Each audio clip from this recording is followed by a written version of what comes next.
Good afternoon, good afternoon. I'm glad you could make it to the game hall. We have our snack bar to the right. We have our beverages and all sorts of other things to the left.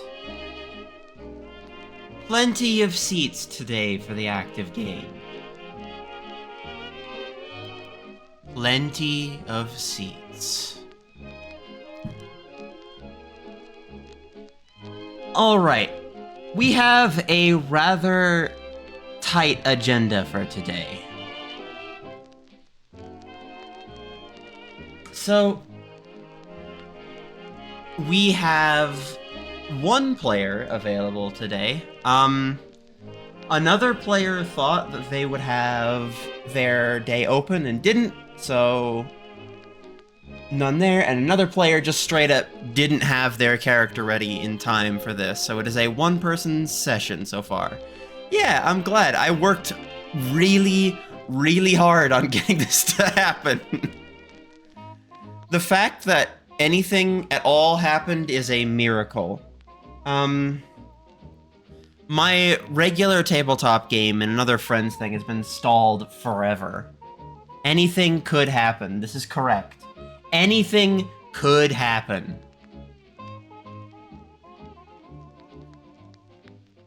We have enough of these.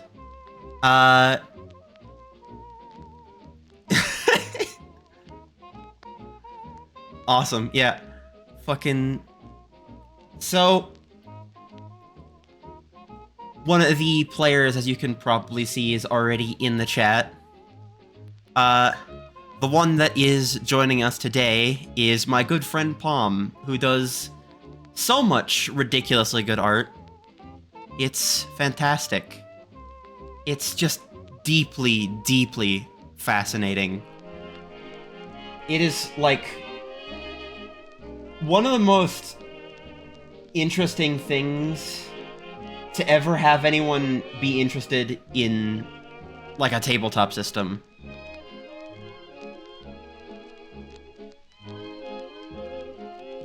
It's scary. I'm not gonna lie.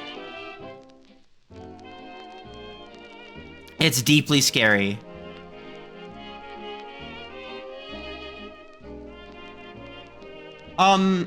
So, for most of you, you probably already know what God Game is, but for the very rare few of you who I know may be attending tonight, who don't know what God Game is, it is a hobbyist trading card game-esque type of thing, a collectible card game from Rocks 300, Sox BX, and a couple others.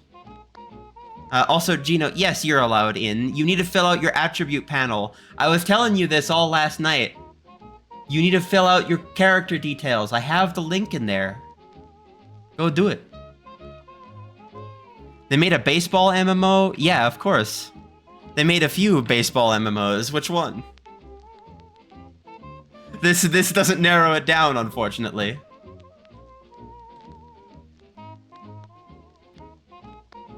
This does not narrow it down.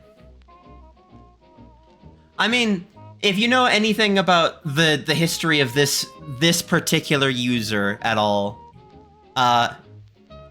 very heavily involved in a particular surrealist horror baseball. Yep, there you go. Yep. Yep. You know how it is.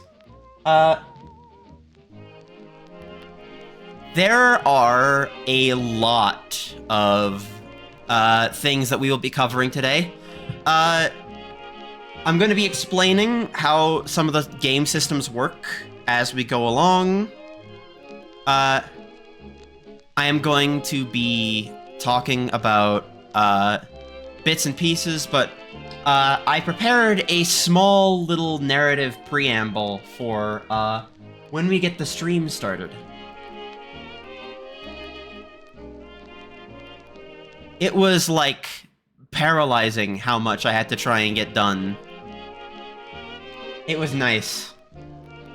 But also bad. It's good or bad. You know how it is.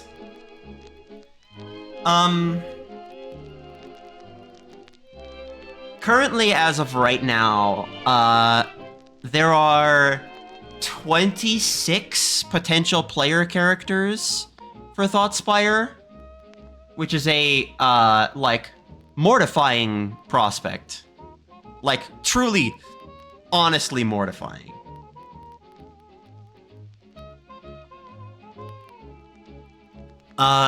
Beyond anything else, yeah, there have been a lot of really, like, neat characters people have done.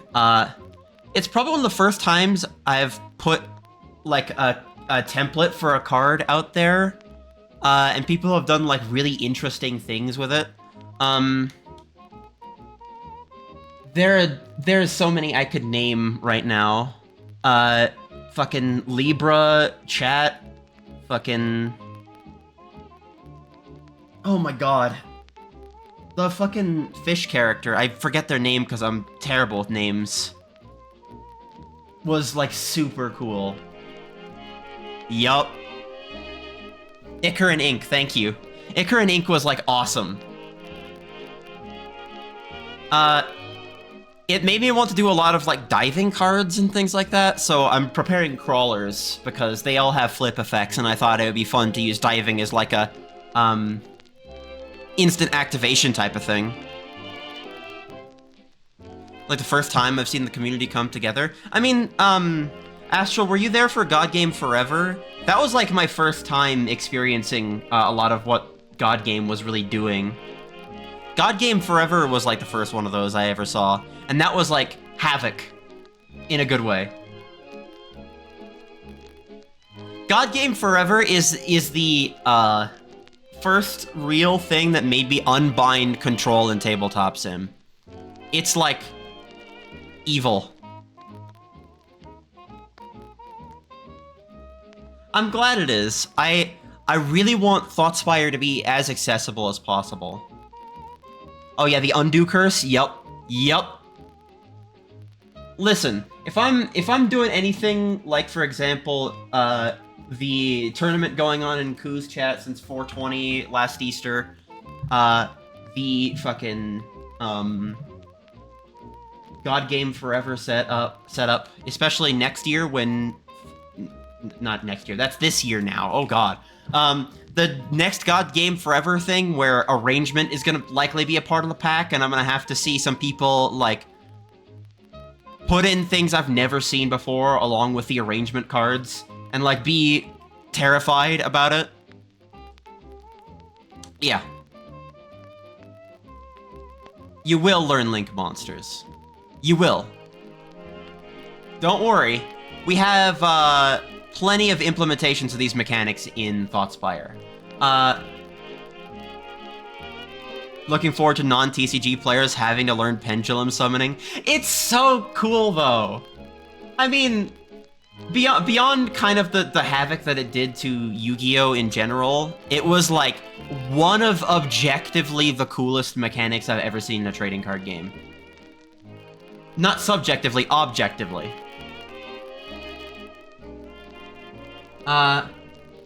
Does arrangement have Altergeist? What is Altergeist? I don't know what that is. Please do tell. I am curious.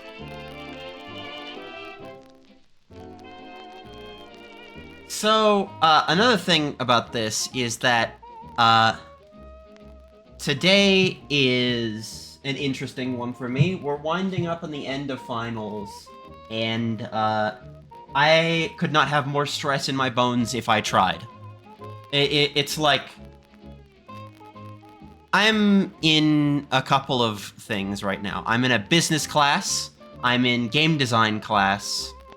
It is a lot. I have a class that releases a production game at the end of the semester onto Steam.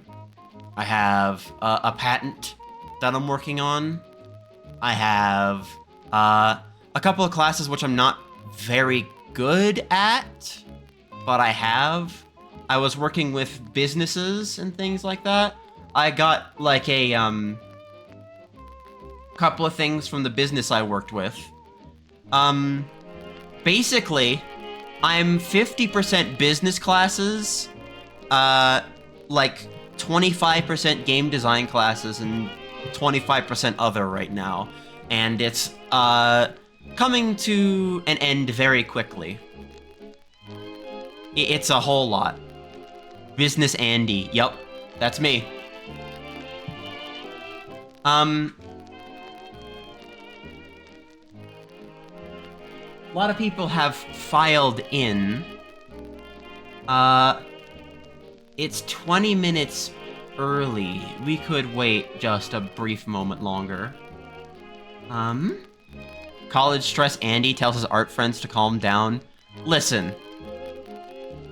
I am sitting here. Can we get Gino in? Once Gino finishes their character sheet, yes, of course. Gino needs to finish their character sheet. Just do the attribute panel. We have 20 minutes. I haven't even prepared a deck for Gino. I can't do it on this short of notice. You have to understand. I would love to do it on this short of notice. I would fucking adore to do it on this short of notice. But all of yesterday I was waiting. A lot of things were super last minute, yes. I prepared everything in Thoughtspire ahead of time. Am I gonna be playing this music for 30 minutes? I could change it. Do you have suggestions? Let's hear it from the court. Let's hear it from the court. Who has music suggestions?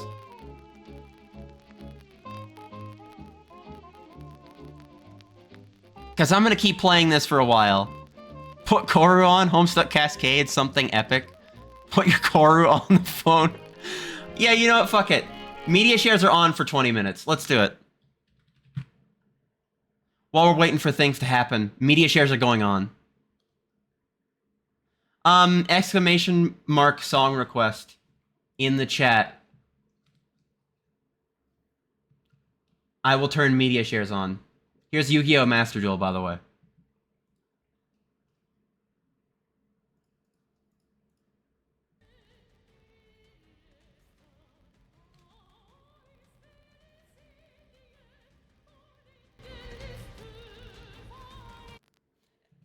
Let me do this in the chat so you can see.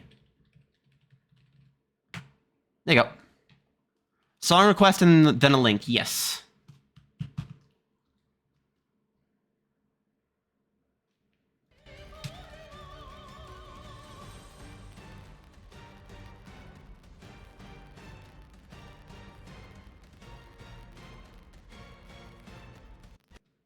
Alright.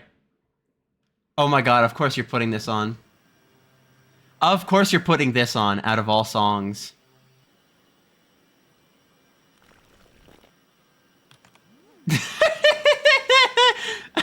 Of course this is the first one.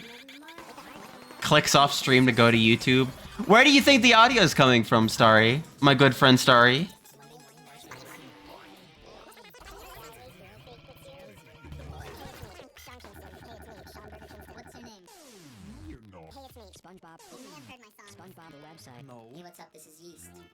This is so overwhelming. One of the most overwhelming things I've ever had. This will help get my fucking stress down. In a...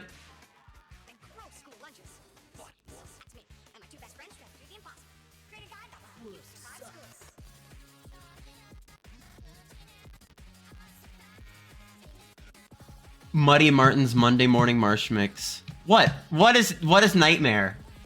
What's wrong? You were requesting different music. What's wrong? What's wrong? If I'm going down, I'm taking you with me.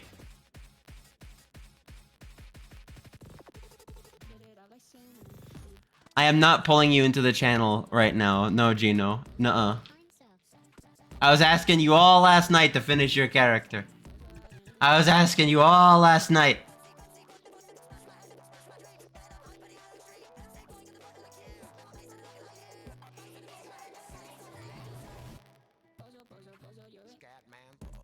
Put Epic Music Man in. The pains of being a DM. Yes, correct. Objectively correct. Getting any form of player coordination is, like, the hardest thing in the world.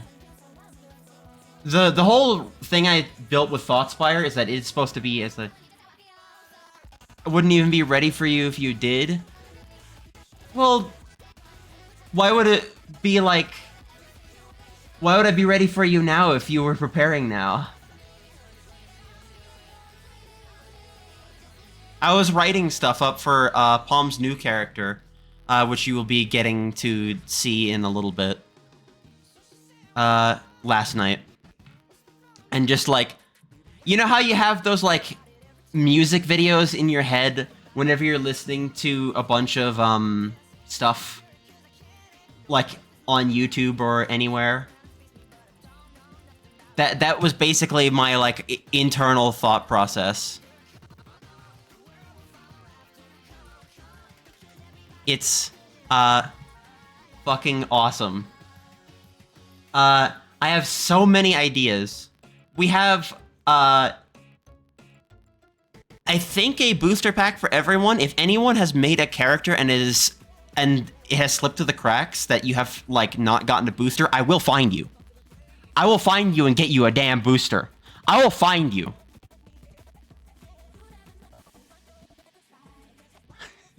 Yup. Threatening your audience.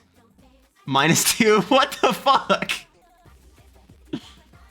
My friends hate me and want to kill me. They want to see me fail and fall on the ground. Because it is funny, objectively. You're in the damn game, correct?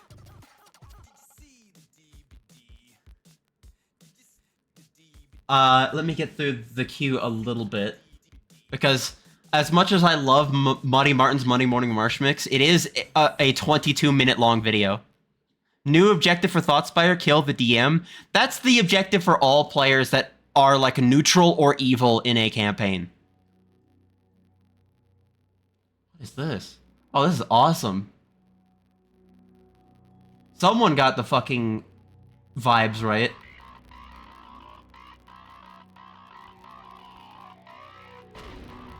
I will get you a booster. Me talking to a baby in a seat. Fucking awesome.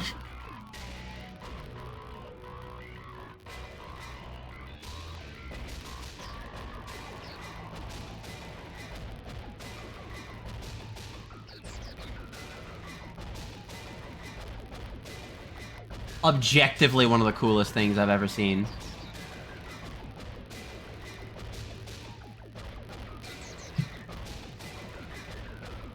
You can't really see audio. Objectively one of the coolest things I've ever heard. So do you just hop in or not yet? The as much as you're able. The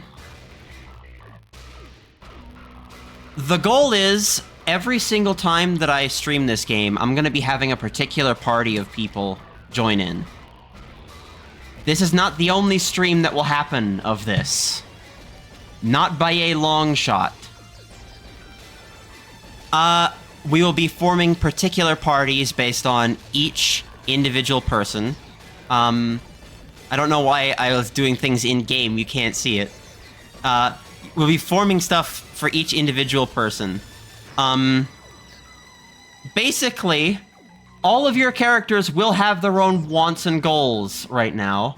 And objectively, every campaign that I run for each of you is a part of the same shared universe. DMing several campaigns. Guys, I don't know why I'm so stressed out. Yeah. I don't understand. Yeah, of course. What if I pit you two against each other? What if I did that? What if I pit multiple players against each other? That's the fun part. That's the awesome part.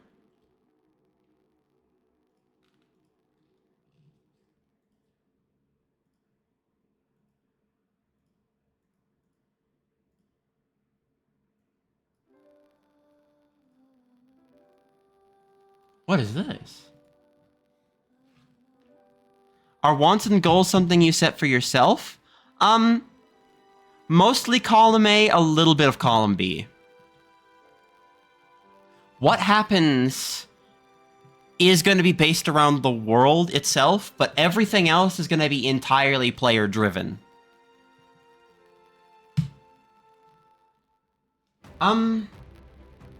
Most things are going to be up to your choice as to where you go, or what you are fighting for. So, the idea is every single player is going to have their own things to go at, like, you know. The premise of the Realm of Thought is that it's a, like, it is a wish-granting trial. It is a literal realm that takes the thoughts of humanity, converts them into this card game, and then, if you reach the end, you can have the potential to make your wishes come true. It will fundamentally alter the structure of reality. Different characters will have different reasons for going to the end of this mighty, like, labyrinth. Even if it is simply researching, there will be different characters with different goals. Even some characters with the same goals that will end up fighting each other. There goes 70% of your character ideas. You can probably still use those.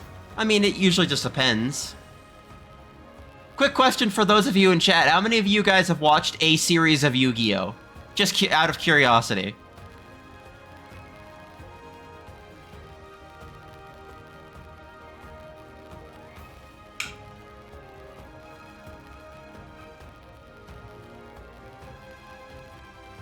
No, giant GX advocate. Used to watch it on 4Kids, that's fair.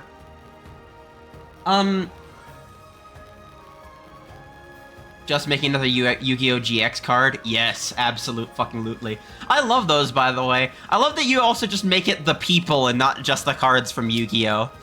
I don't know if I would have the guts to do that. I don't know if I would have the guts. But I do want to say I appreciate it.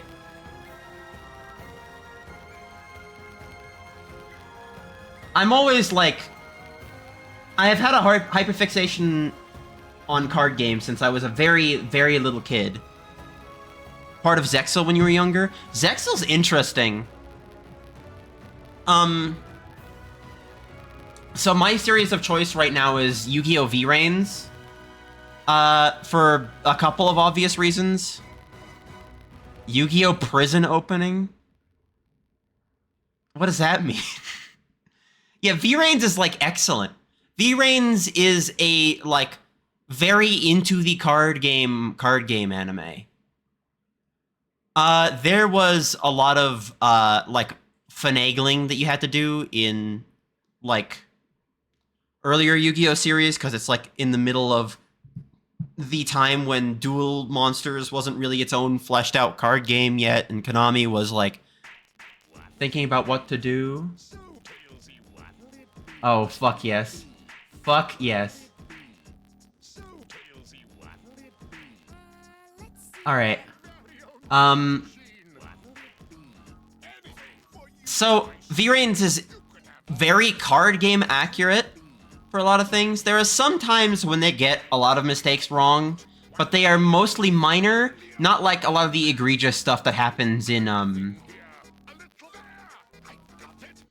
Yu-Gi-Oh! There are occasionally decks that appear in anime that don't ever get made into anything, but they're usually, like, for shorter fights. At first I thought a lot of the Hydra Drive stuff was anime exclusive, but no, it very much isn't. They're just missing a couple of those archetype cards. There was one that was, like, a really interesting Link archetype, like, plant monster one. Not Predaplant, because Predaplant got its own thing, but yeah. It was neat. It was super neat.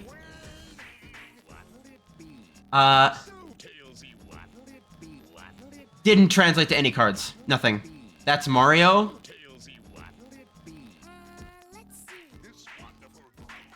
Predaplant is fusion. Yes, I know it's fusion. It appeared in Arc 5 first. Oh, sorry, Arc V. I love annoying my friends with calling Arc V Arc 5. It's really funny. Piranha Plant. Listen. Predaplants are scary. Extremely funny to intentionally get things wrong in the name. Yes. Sometimes I get it wrong unintentionally because I start thinking in Roman numerals or like random other nonsense.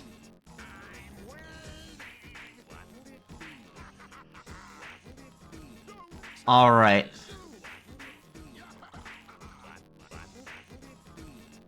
I think I've kept you all waiting long enough. Who here is ready?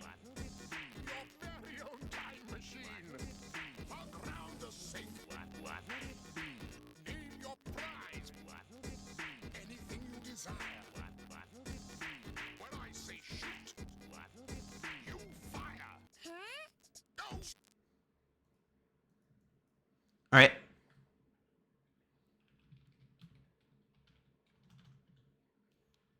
Time to get a piece of music on the bot. It's not gonna loop that well, but let's get this all ready to go. And of course, Discord crashes moment 1. Isn't it lovely? Okay.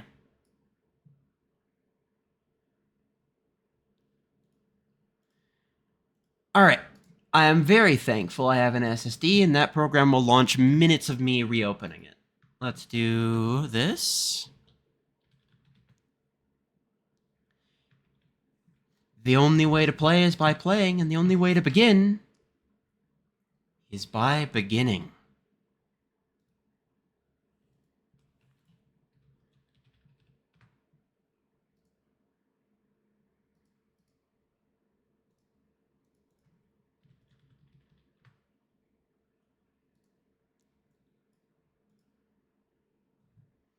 All right.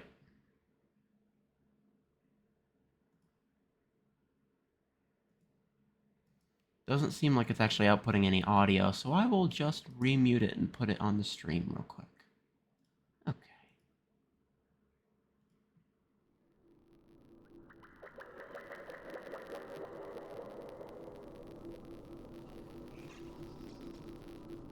Audio's good for all of you?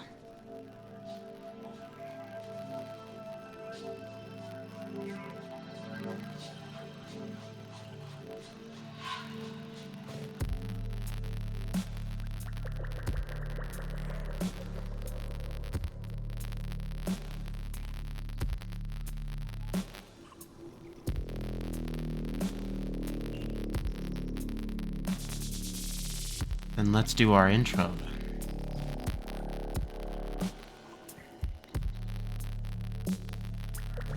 It's been 32 years since the Realm of Thought made itself known to us. An entity with the power to grant any wish. With it came the God Game. A card game that had the power to bend reality itself, in a great contest for its wishes. Nowadays, it's hard to imagine the world without this game.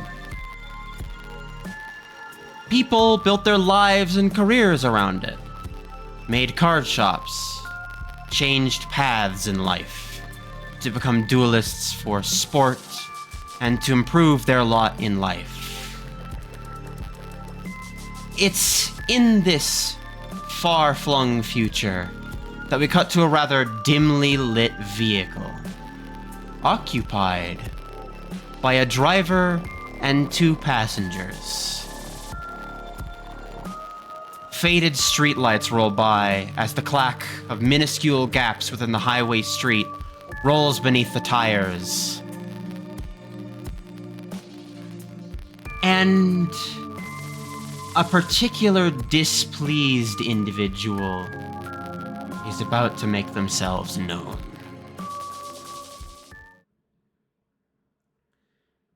All right, Ichabod. Would you please tell me who you are?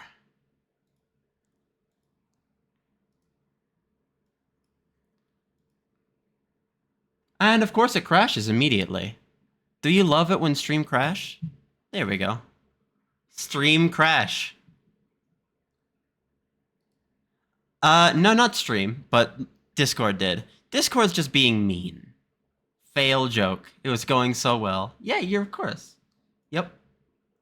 Though the Foogies are a little broke, so let me refresh the page. Oh. First session curse. You spend almost an entire stream making sure stuff works, and then... Yep. It is Tuesday, Smiles. Yep. It's Steam Maintenance Day.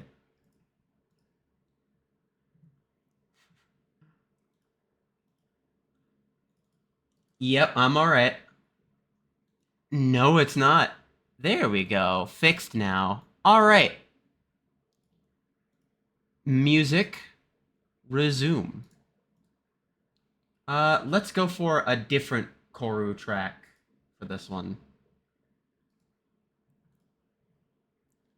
Tuesday, look inside Friday. Yep. Alright. Make yourself known.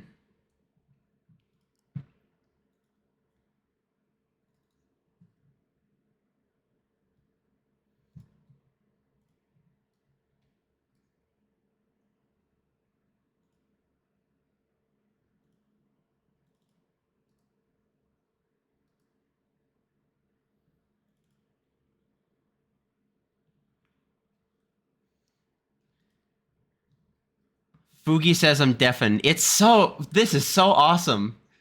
You know, I spent 30 minutes ahead of stream making sure that this would go perfect. 30 minutes ahead of stream to make sure that we could do everything perfectly. Oh, alright, let's do this.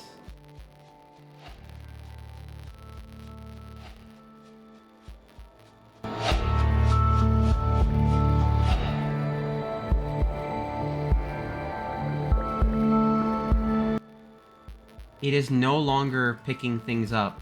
Come on. Discord, you are the bastard of my life. You will not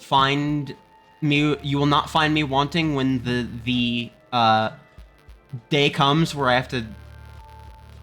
The modern French Revolution will not spare the CEO of Discord.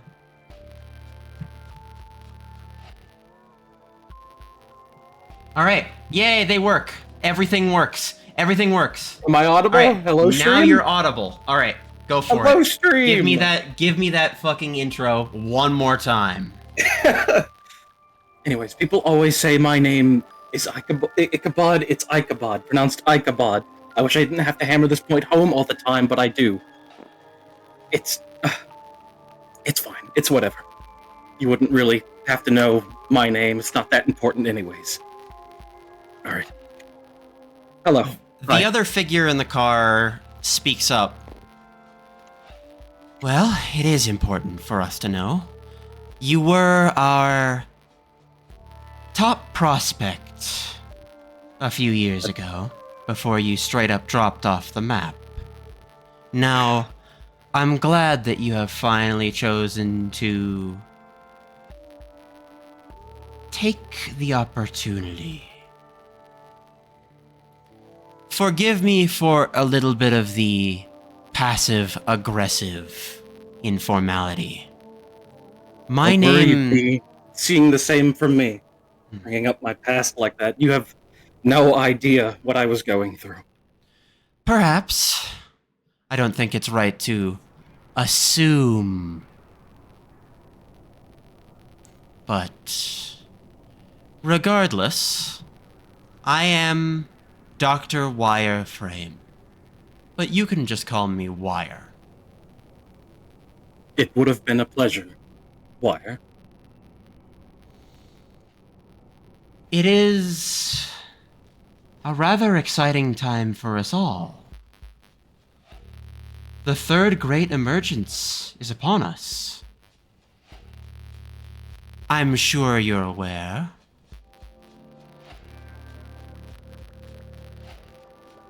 Many duelists will end up being chosen by the realm of thought. Whatever it's doing now, it is preparing for something big. Us here at the Draw Foundation must conduct as much research within this time period as possible. Never before have we been this close to understanding what its motives are.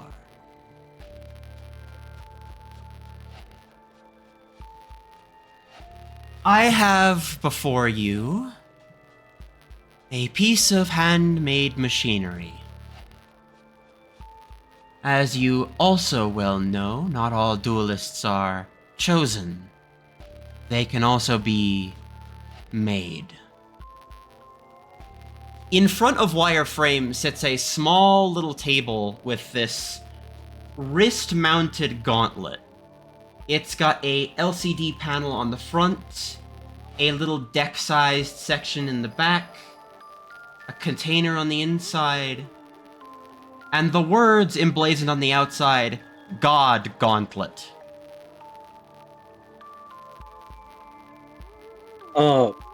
Is this, would Ichabod know if this is new tech? Or is this old? Has he seen this kind of thing before in the realm of duelists? Ichabod has seen it everywhere. Okay, awesome. The He just kind of looks at it with disdain, kind of generally disinterested in looking at it. He understands why it's there. The primary thing with a God Gauntlet is that it is the standard of non-chosen duelists everywhere. It is a production model that will allow you to play the game in a way the same a chosen duelist would do. This technology, surprisingly, was not made, it was found. The realm of thought was granted this to us. Interesting.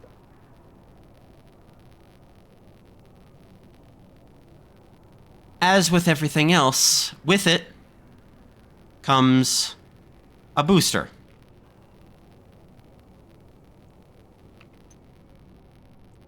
But not just any booster. This is your inventory.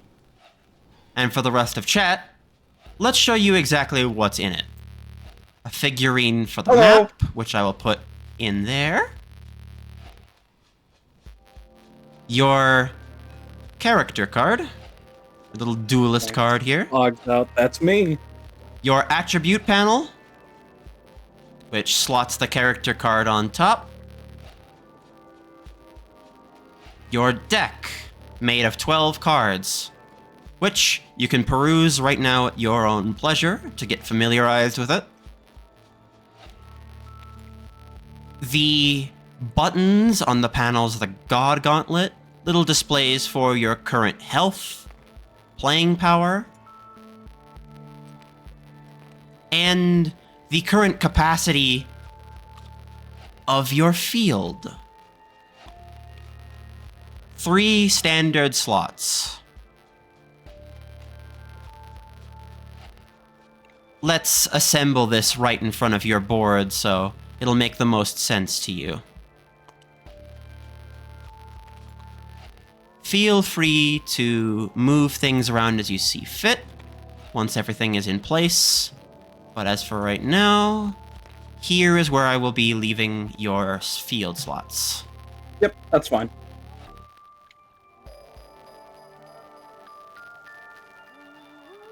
Your starter kit here is now your inventory. This is your inventory.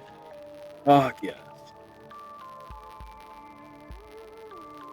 So, because we don't have a reactive icon for you yet, I just chose one from my current set. That was the leg. The Important Cly. leg. Yep. Cly. That's Yep. right. During your adventure, you will be able to put cards inside your deck and outside of your deck. You will have treasures. Everything will go inside this inventory here. Anything that is not outwardly displayed, This is your bag. This is your pile of items. My big old pockets.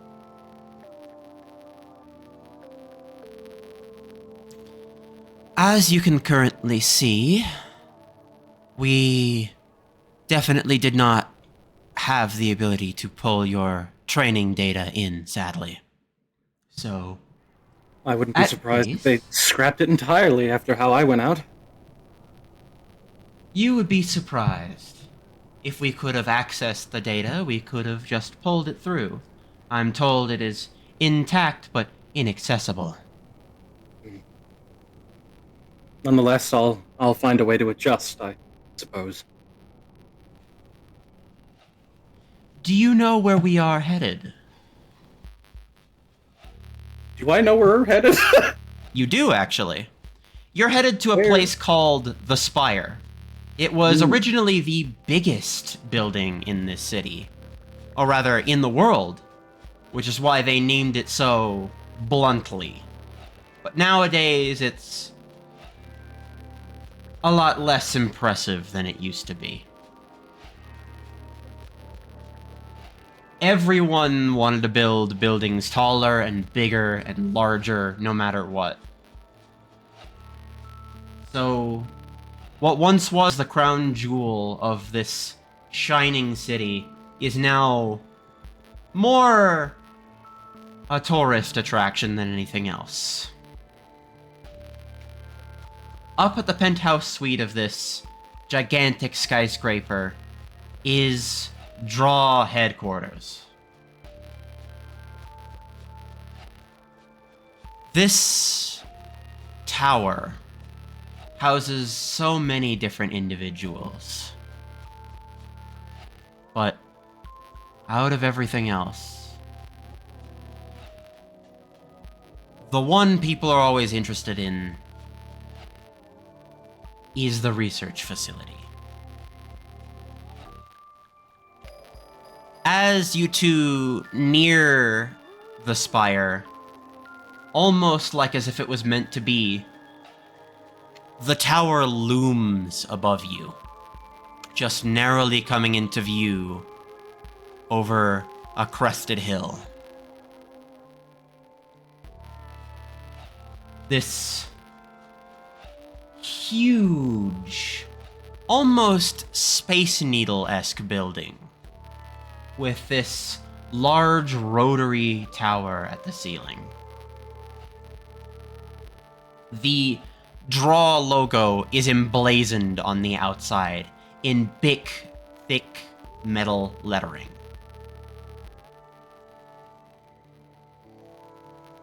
You will be working in the highest point of the spire. I hope this doesn't frighten you at all. Are you afraid of heights? Not one bit. It's just something to take in, looking at the spire again after such a long time. It is quite a lot, especially for those of us who've never seen it for the first time. I even get mystified by it sometimes whenever I'm here during full daylight hours. Both wonderful and terrifying. The way the glass shines off of it is almost blinding.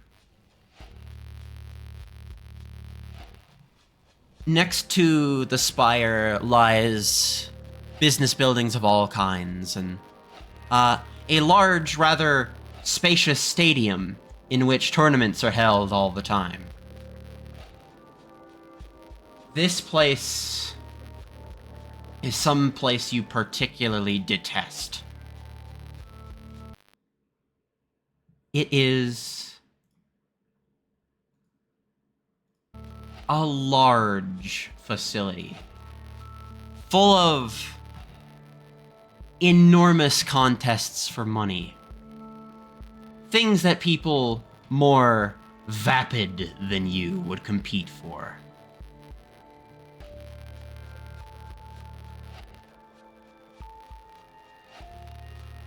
As you approach the city proper, The car finds a particular parking spot, and wordlessly, both you and Dr. Wire make your way outside of the car.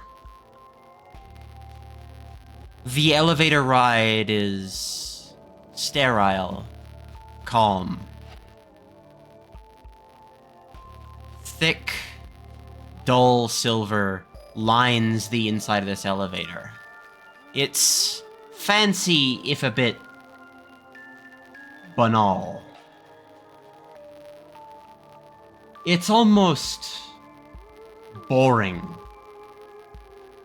for an entertainment-themed research facility.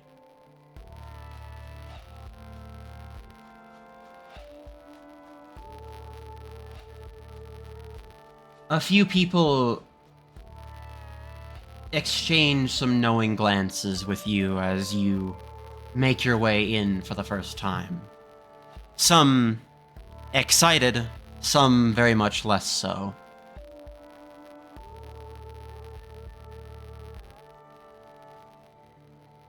The walls of this inner penthouse are stark white with this muted purple on the inside.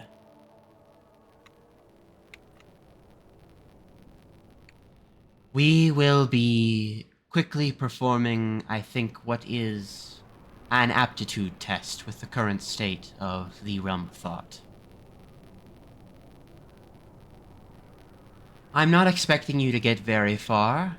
Since the Realm of Thought seems to have been conserving up energy, our routes have been rather slow as of recent. But making our way through the Thoughtspire is interesting.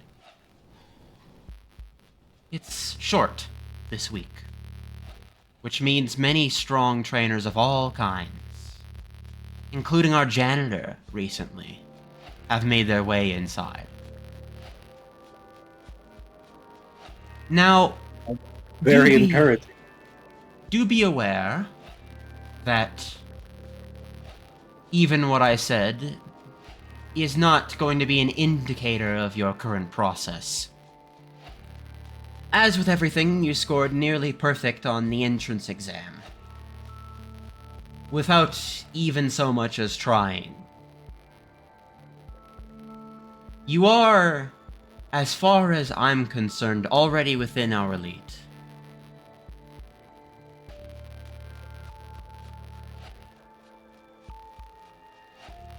In this area lies this heavy metal chamber, lined with thick plexiglass doors, containing this platform with three concentric rings, good lord,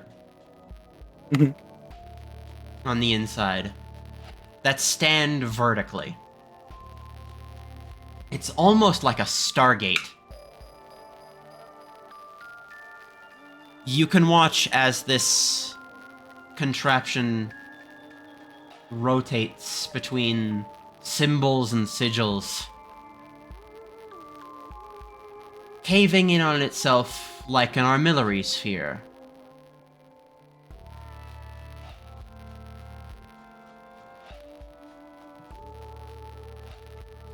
Today is your first day back.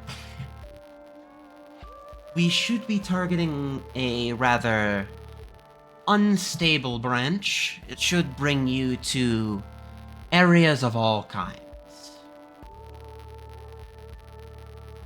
As with standard protocol, go ahead and lift up the top panel and place that character card of yours on the inside of the glass.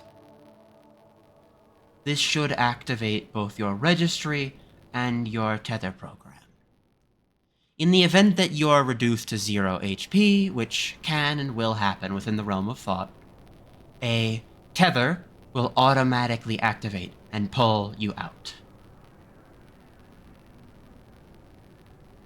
The realm of thought might eject you out anyways, but this way we can keep track of exactly where you go.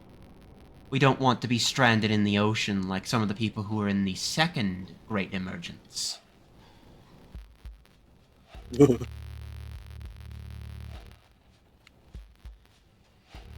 Right. I will be activating the doors now. The little triangular arm on Dr. Wire moves out to grasp a little portion of a keypad terminal. This section expands out to a rotary disc in which her hand morphs and shifts to become the exact shape and size she needs for this key. 2 doors open up as the sirens blare on the inside. Not particularly loud, but loud enough to let people know that someone is entering the chamber. As the chamber opens up, the concentric rings on that inner platform start lining up vertically, standing tall, leaving a person-sized hole in the center.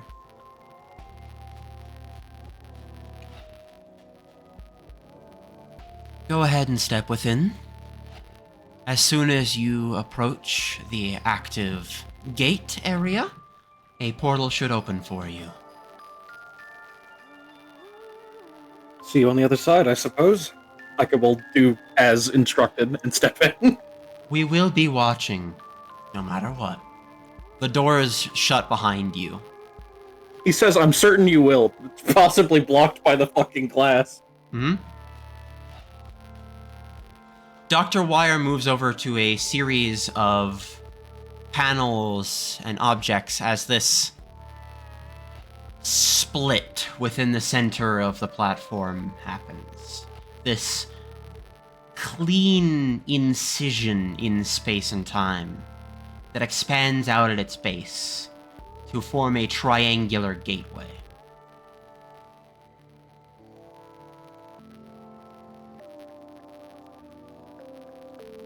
Ichabod?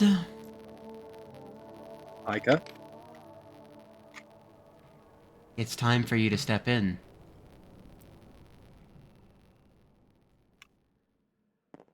Let's get a little bit more proper music now. Stellar fucking intro, by the way. Good shit. Yeah.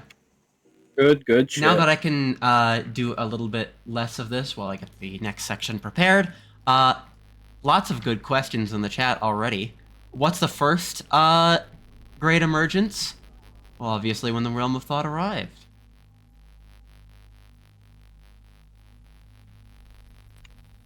Lots of people are thinking about how they would make their characters, and it's really fucking exciting to see. Really, really fucking exciting. A second one already happened. A third one is expected. That's the one that dumped everybody in the ocean. The third one is expected to happen soon. There's a whole research team that's supposed to figure these things out. Alright. Let's show you the map. The map. So, Ichabod, you will be starting here. As you advance, you can go into adjacent areas. First and foremost, you will have a guaranteed encounter. Anything with a chess piece on it is an encounter. Pawns are usually your bog standard basic encounters. No matter what. Your other chess pieces will usually be indicative of other things. Should have just told you it's inscription. Be nice. It's a little bit more than inscription, you'll see.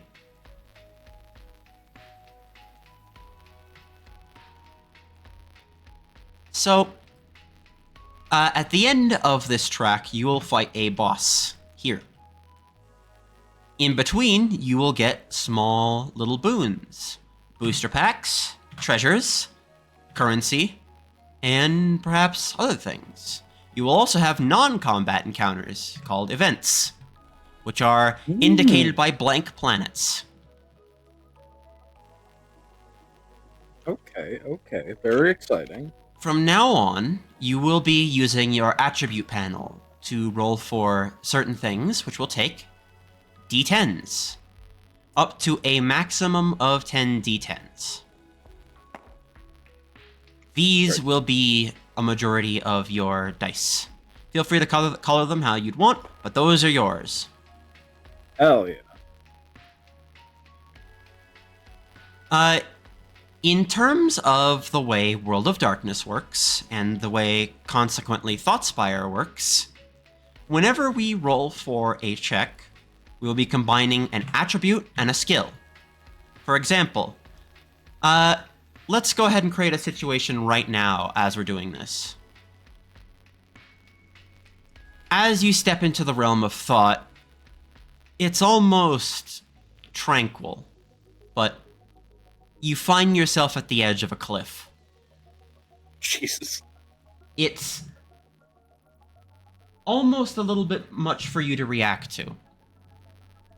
I would like you to go ahead and roll me dexterity plus awareness.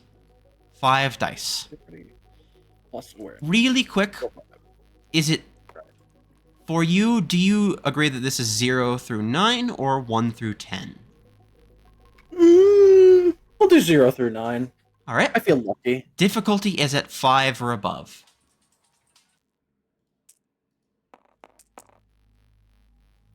That is 1 24. success, 2 success, 3 successes.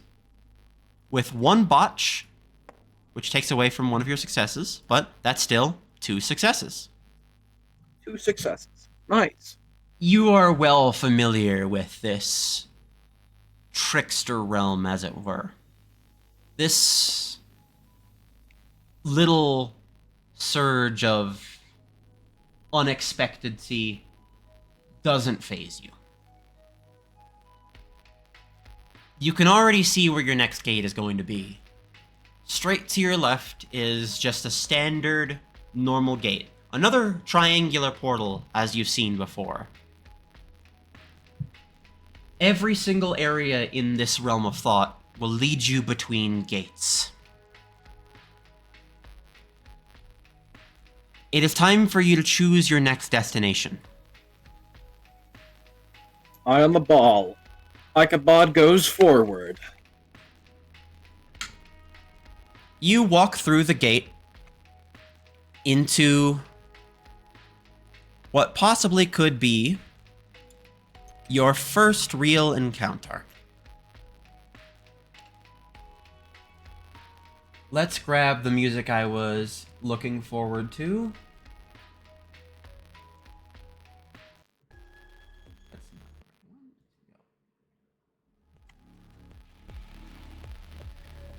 As everything makes themselves known, you find yourself in the middle of another planet far away. This huge ring covering the top of the skies. This almost bug colony makes itself known to you. You're well familiar with what these are. Aberrations of people's thoughts translated into the cards of the realm itself.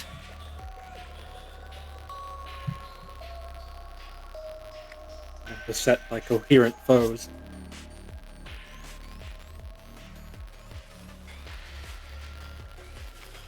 Many different machines come out of the ruins of this bug colony, almost looking to recolonize this planet for themselves.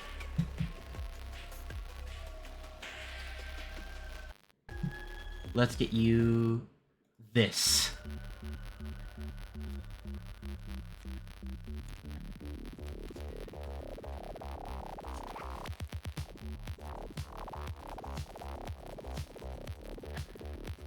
So, on your first turn, you will start with 1 playing power, and since your hand size is 3, Go ahead and draw me 3 cards. I've already shuffled. I'm going to draw 3 times. 1, 2, 3. Fateful. Very. All right. Okay. Your first enemy that is going to beset you is Trooper, Automaton Infantry. It is the first turn, so no initiative is going to be set yet. So go ahead and start playing. You will have a singular playing power at this turn, which will increase by 1 up to a maximum of 5 every subsequent turn. All right. Draw a card and begin. Okay.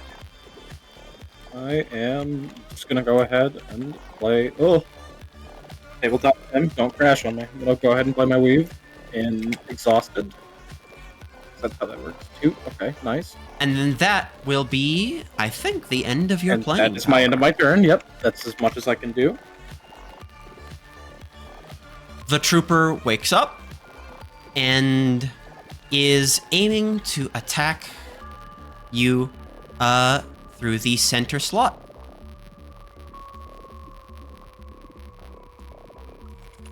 Fortunately, Weavile will block this simple attack, as if it were attacking a open slot, it would attack you directly. However, it cannot attack you directly if there is a character in the slot where its initiative is going. Alright. It is your turn. Gain 2 playing power and draw a card.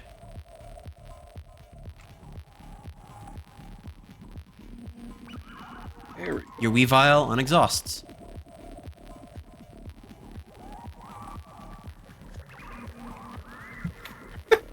I think I'm gonna use 1 playing power to throw my thermite grenade at the trooper.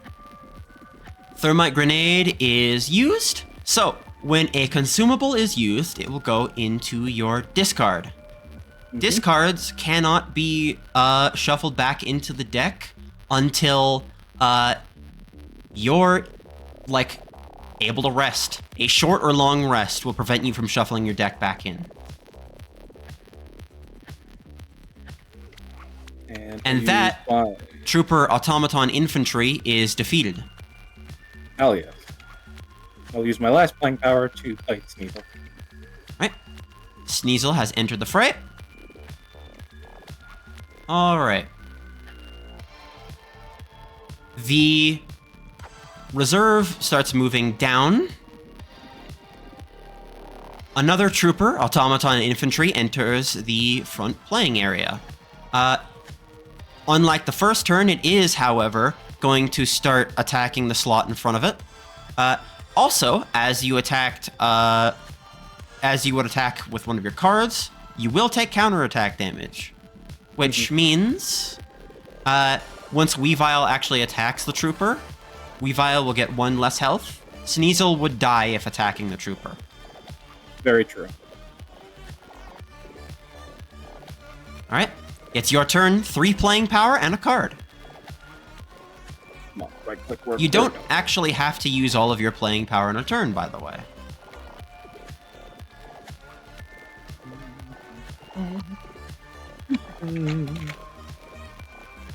Where did you come from?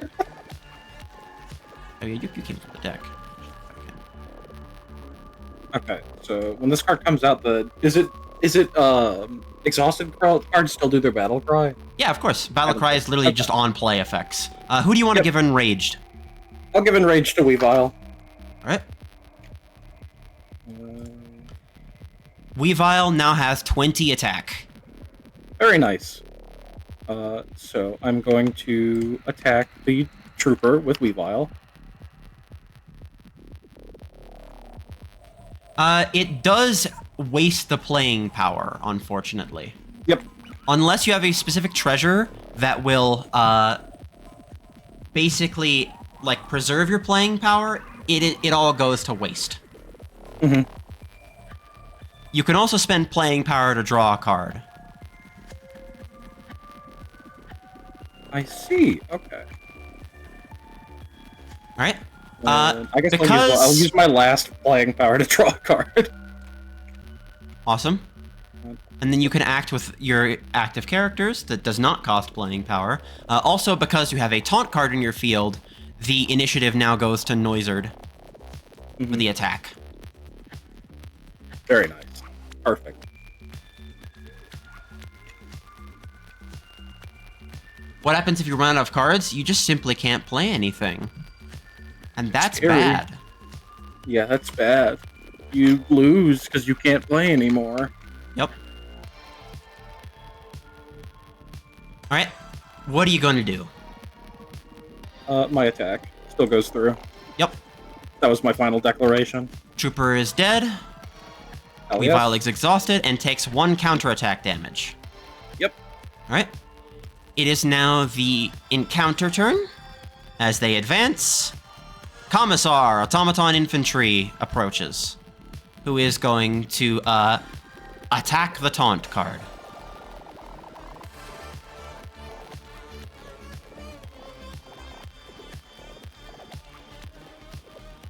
You have 4 playing power now and may draw a card.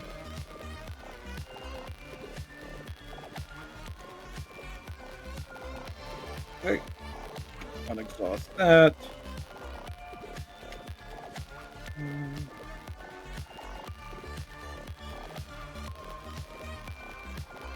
I'll attack. I'll use the Noizard to attack the infantry. Alright. Noizard is dealt 2 damage. And the Automaton Infantry is also dealt 2 damage, leaving it at 1. And then I will attack with my Sneasel. Yep. Which will discard your Sneasel. Destroy my fucking Sneasel.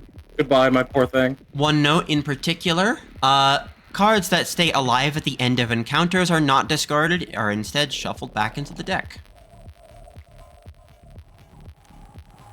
Alright. You have a slot open and playing power to play. I will use... I'm gonna play... Cyber Dragon. Cyber Dragon Veer. Give all cards in the field 1 shield. Nice. And I'm going to also use my consumable on my Weavile to heal it back to health. Very good.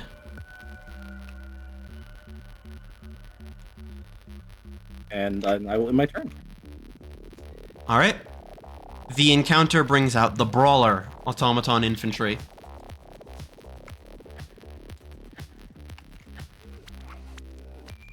Which, again, is going to attack the only thing it can attack.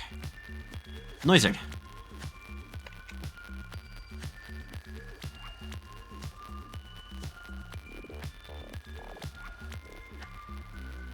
Five playing power, and you may draw. Awesome. And I'm going to attack with my Weavile, the Brawler. Alright. That will be all 3 of its health. Because of the counterattack. Oh, right, yeah, 3 counters. But you could probably safely attack with Cyber Dragon Veer Yeah, and true. then be fine. Yeah, I'll Veer it. Alright. Veer throws itself in, shield is gone, leaving it at 1 health. And then Brawler is gone. And that ends the encounter. Epic win. Alright, anything that is currently still in play may be shuffled back into your deck. The discard stays there until you rest. Anything that's in your hand goes back into your deck. Let me also clear the Enraged from Weavile real quick.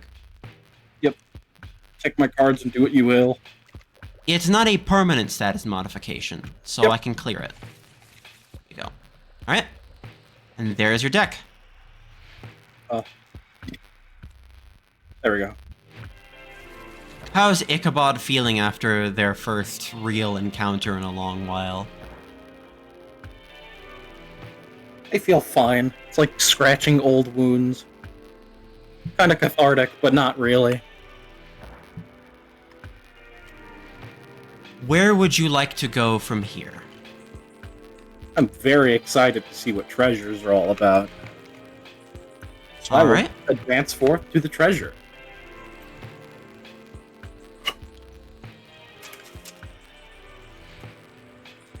So, currently, you find yourself at the crossroads of what might be a rather large pile of weapons. At its center is one particular card.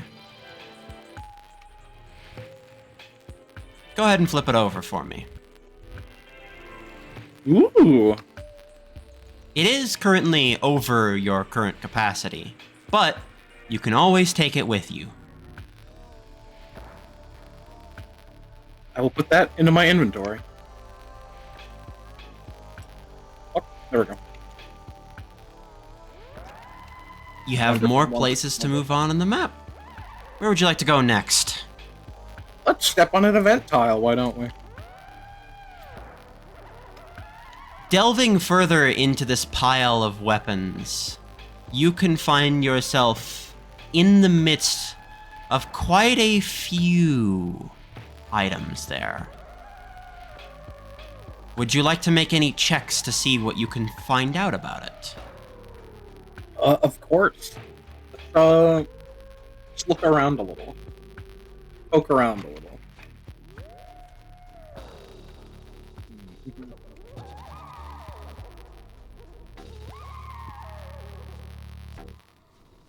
This is also a good time for a short rest if you need a minute's break or so.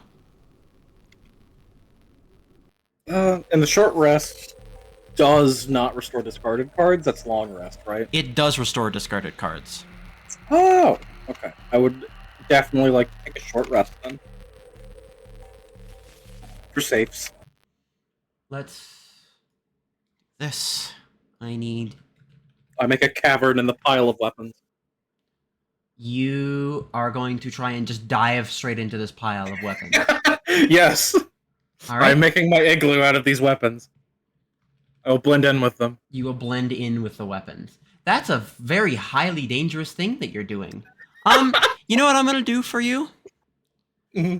I would like you to roll me endurance athletics. Endurance athletics. So that's 3... 1, that's 4. Alright. Get me in there.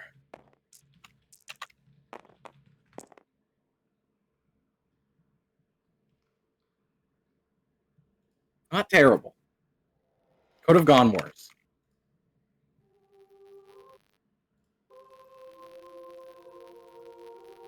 It is not bad, actually. You're That not is 3 terrible. successes. Didn't go terribly. I For have each finesse. success, What can I say? I'm going to let you choose.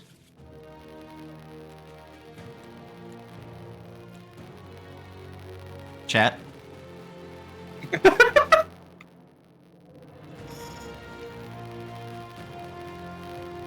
Taking a bite of my calzone. 4 successes? No. Oh no, it's actually 2 successes because you rolled a 1. Damn. But correctly called. you have a choice between 2 weapons that catch your eye.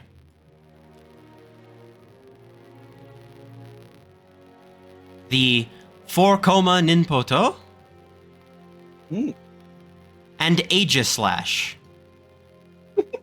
A card you can't currently play, but may be useful for you in the future.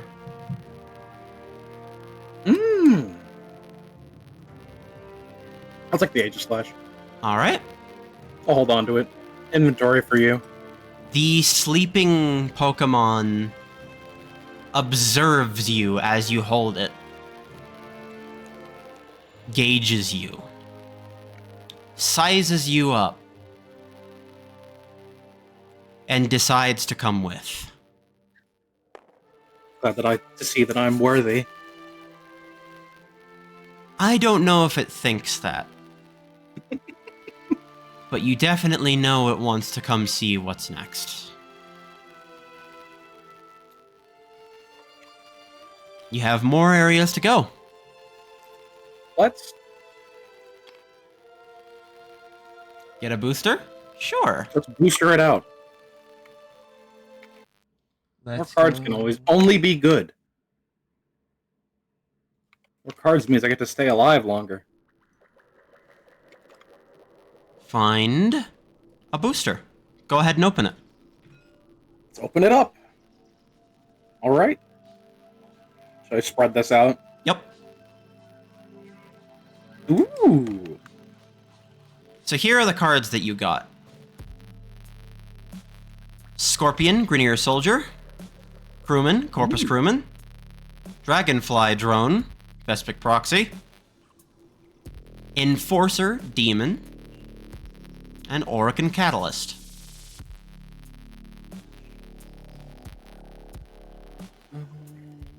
And I could pick and choose which one of these gets added to my deck, right? Yep, you can put the rest in your inventory, so you don't discard them when you get a booster.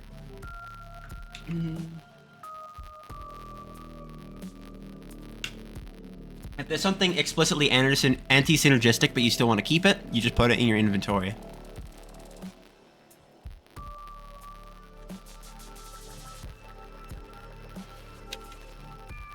Alright. Very nice. There's Happy that with for that. you.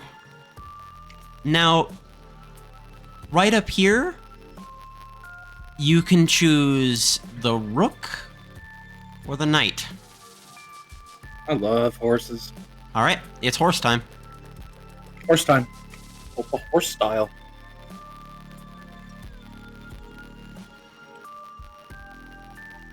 Deeply funny. Alright.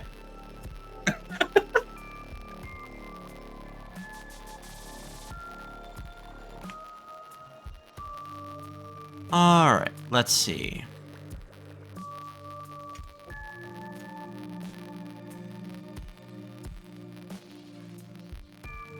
I need a particular piece of music for this.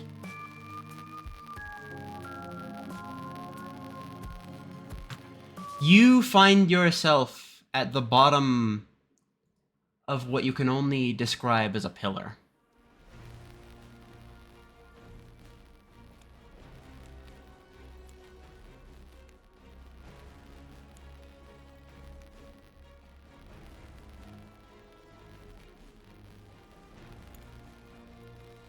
First and foremost, let's get your first into play.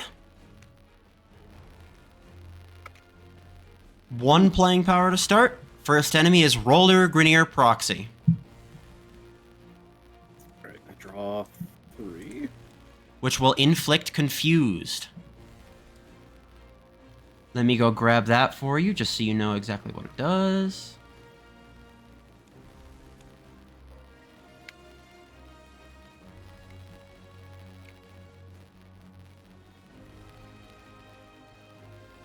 Oh.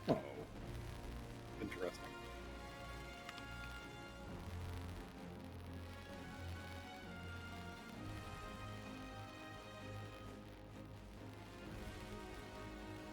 I will play. I'll play now. Playing Poniard as your first attack. Yep. The battle cry goes off, which is en passant. All characters in the same equivalent slot take 2 damage. So the roller is immediately dispatched. Goodbye, roller. Alright. Since that's your only action, that was the end of your turn. Mm-hmm. Don't forget, you also draw a card. Right, and draw. Yep. Alright. The encounter advances. Hisuian Sneasel shows up. No! Why'd you his- do this to me? Hisuian Sneasel is going to attack Whoa, what the hell? Wow, holy fuck, I got pin pressure on this shit. What the fuck happened there? There we go. Alright. Deeply interesting. That's not what I wanted it to indicate. It's going to attack straight forward. I need a new crayon. Yup. Tabletop sim moment. Alright. With 2 playing power and an unexhausted Poniard, what will you do? Of course I'm going to draw. Going to play Enforcer. Enforcer. And the Shield Osprey. Shield Osprey available. That's 1, and then Let's go 8. kill. I don't take counterattack damage on kill. You I do will on use kill. Poniard. Yes. Fuck! If you had Swift or Slow, that would have changed. That is true, yeah. Fuck, then I'll just endure. I'll endure it. I'll use one of my playing power to draw. And then I will endure it. Alright. I'll just live. I'll live, laugh, love. Hisuian Sneasel attacks Enforcer. Which will deal it 1 damage, killing it. However, Enforcer now is poisoned. Let me take care of that for you as well.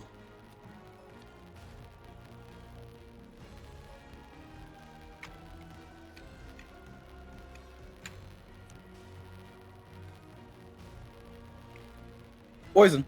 Poisoned. Oh, yeah.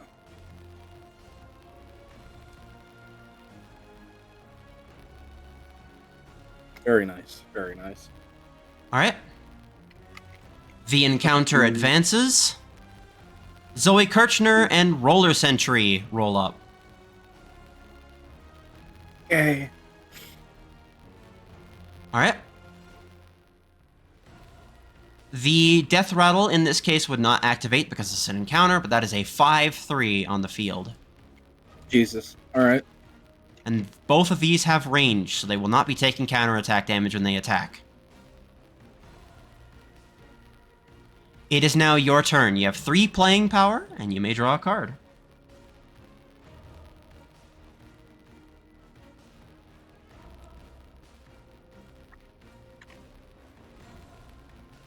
Going to use Potion on this poisoned or fucking Enforcer. Yep. Destroy it 1, yep. Discard Or that. 2. Yep.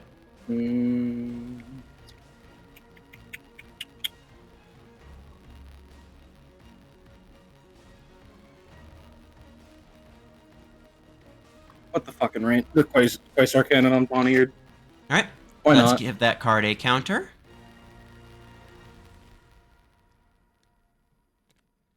Alright. Poniard now has Ranged and Obviator. Which I will go grab the reminders for those.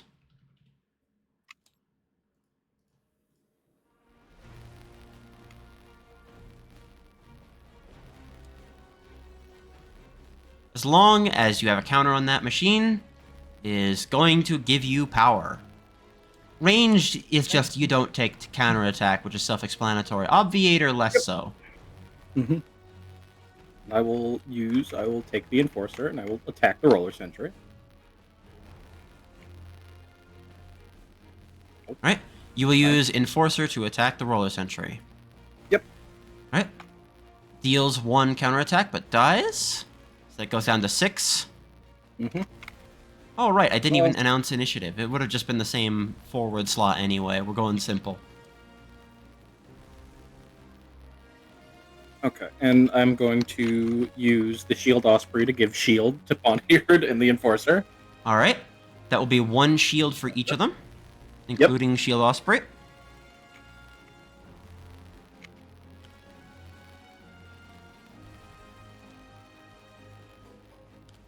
There you go. Very nice. Alright, and then I will use my playing power to draw a card, and then I will end my turn. Alright. End of your turn. Zoe Kirchner is going to attack and kill Shield Osprey, taking no counterattack damage. Goodbye. You're just like a Shield Osprey to me. This basic card is stuck behind Zoe Kirchner, but this one is moving up. That skilled card is moving up.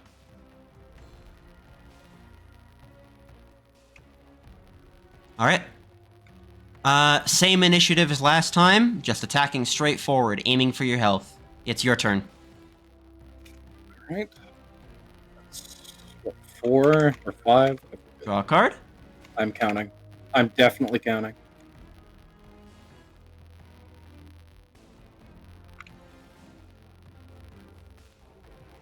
Okay.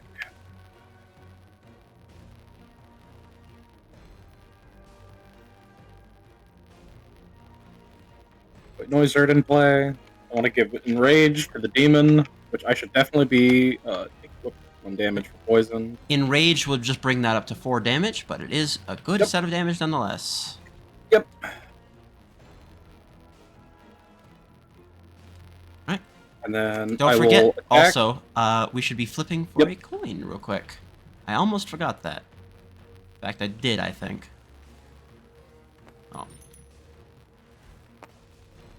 Heads, so it takes 1 more damage. Anyways, I'm going to attack with the Enforcer on Zoe Kirchner. Alright, so that will deal the 4. Enforcer 3 damage. Very nice. And the representation of a core mechanics player about 4.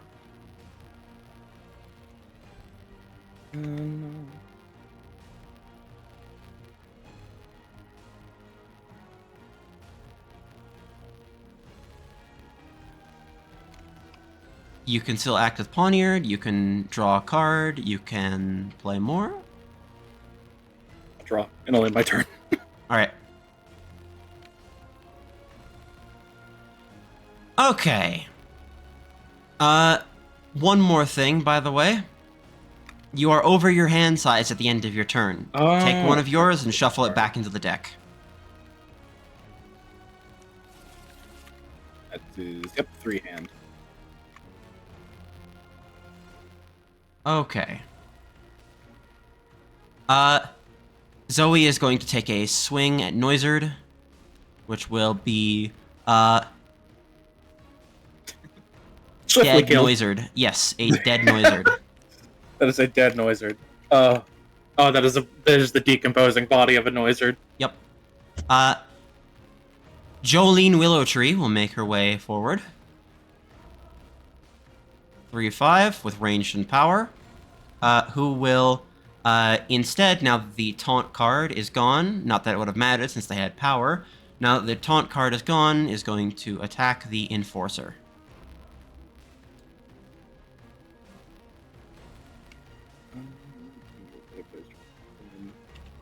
Let's get a flip for that. Yep. These guys count as players. Tails. Tails. Fuck. 1 damage. 1 damage. Right. Overhand size. Awesome. Gonna unexhaust you.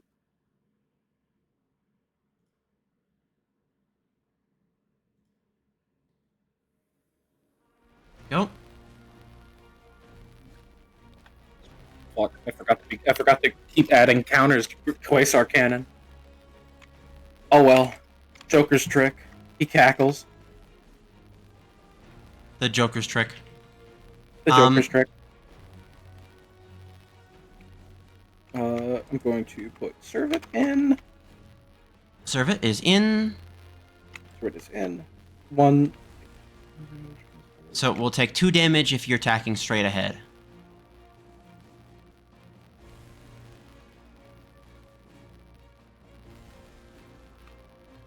Not that it'll matter too much. It will attack your exhausted card and successfully throw itself into the fire. Let's see. Does Enrage go away now that Noizard is off the field? No, it is still going to stay here until the end of the encounter. Alright. And that's 4. And then...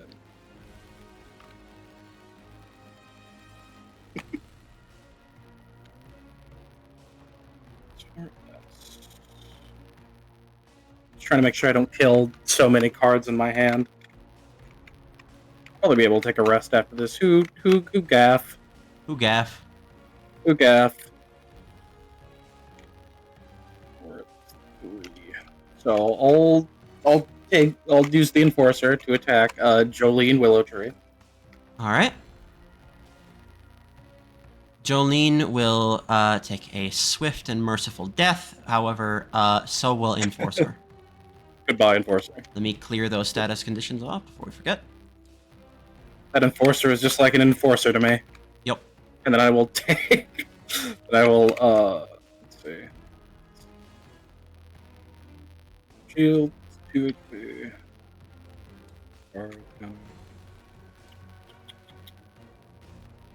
Fuck it! We're gonna use Poniard to attack Zoe Kirshner. Yep. It says Poniard takes no counterattack damage. A counter is removed. One of them went underneath because it was tabletop sim. Scary. Scary. So ranged and obviator with 2 attack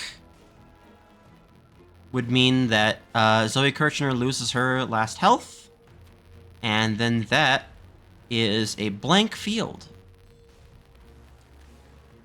Alright, and I'm ending my turn. Alright.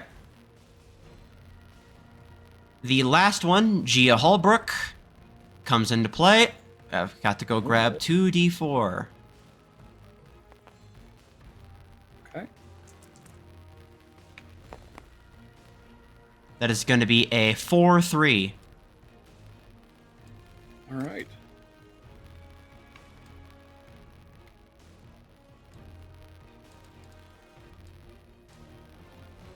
Gia Holbrook is going to target the Poniard.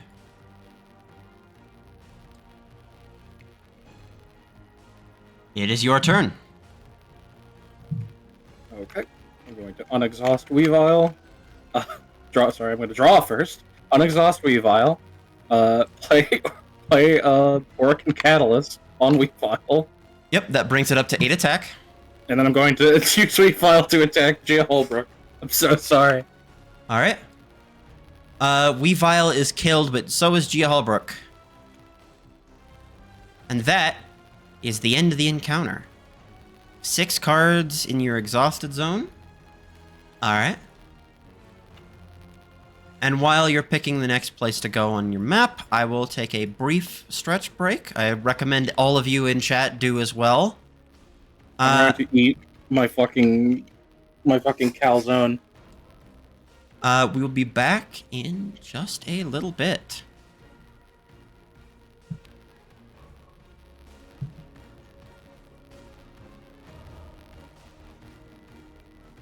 See you in just a moment.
Posting sucklets in my chat.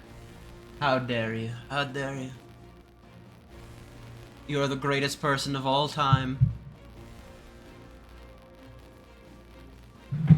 I definitely don't know that I was messing with my friends for a while for sucklets.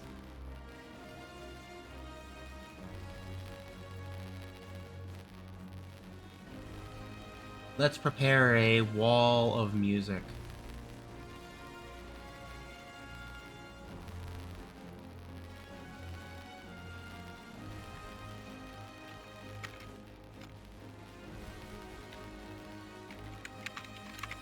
Okay, let's grab the next track here.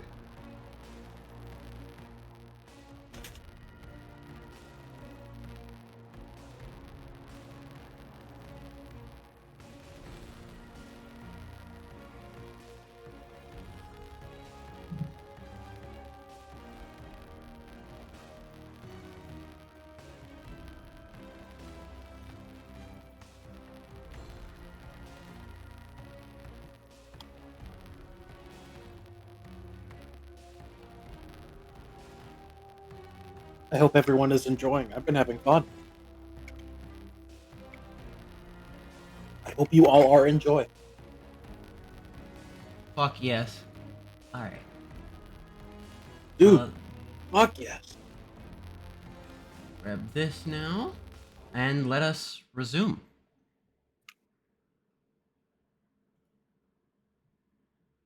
Alright.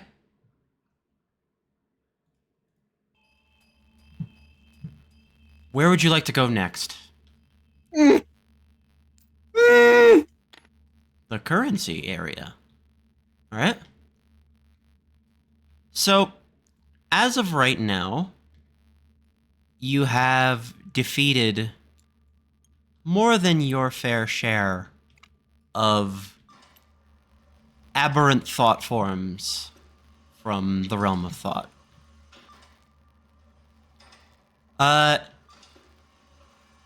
Outside is this rather dirty environment. It's almost like the lobby of like a hospital with like this lone crusty vending machine on the outside. Sterile and quiet, but not terrible.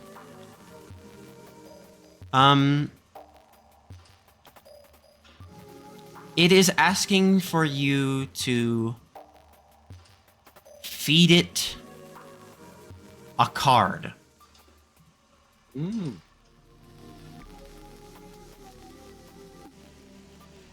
Okay. May I dig through my inventory? Of course. All right. Let's take a look. Ika shuffles through their cards.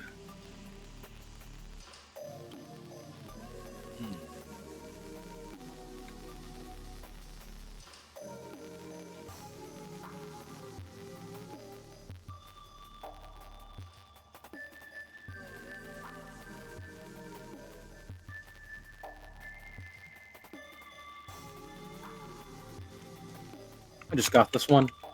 Wouldn't really mind losing it. I will feed it the shard. A particularly valuable card. You would get 2.5 Hooray! coins. Okay. I store them away. Yep. And that card is now gone from your deck forever. Hooray!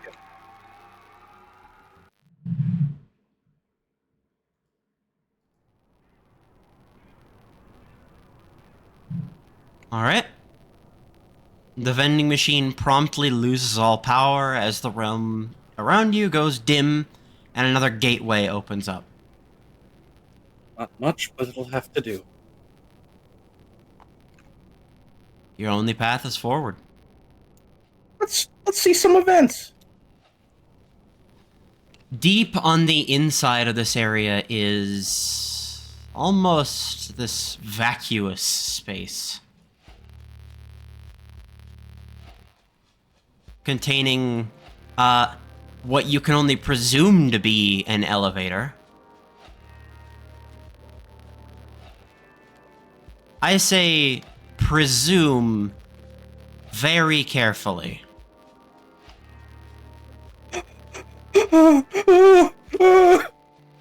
Hello, friend! Haha! I do not seem to think you have a signature. That is strange, very strange. Signature? What? You do not have a signature. This is very strange. I am me. What more of a signature could you want? I'm in front of you. Do you have the ability to interface with core assistic technology? What? What technology? Oh, I see. You're one of our bright cousins. Ah, yes. This makes a lot of sense.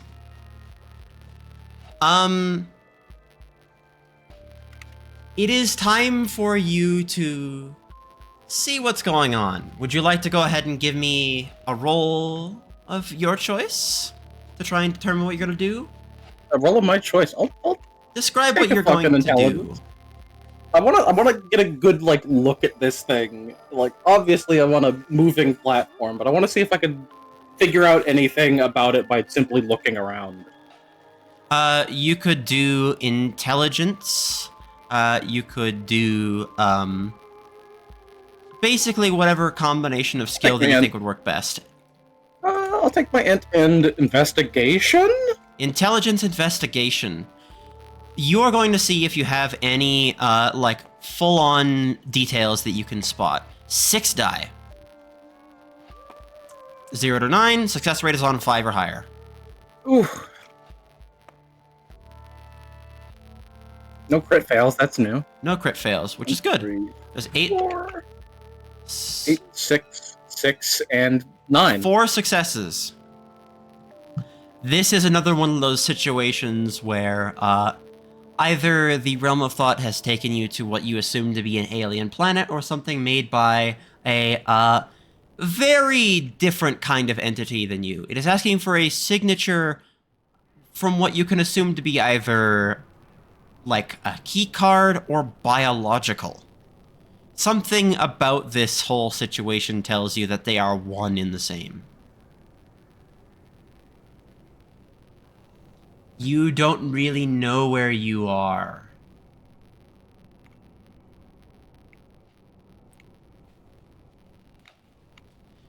Please identify yourself and let yourself, be clear in your intentions. Akabon will like move up to the friend's like face and press his hand on it. It'll say, Ichabod. Ichabod. That is correct. Do you have a That last is name? A cast? No, just Ichabod. How very peculiar. Your name is very flat.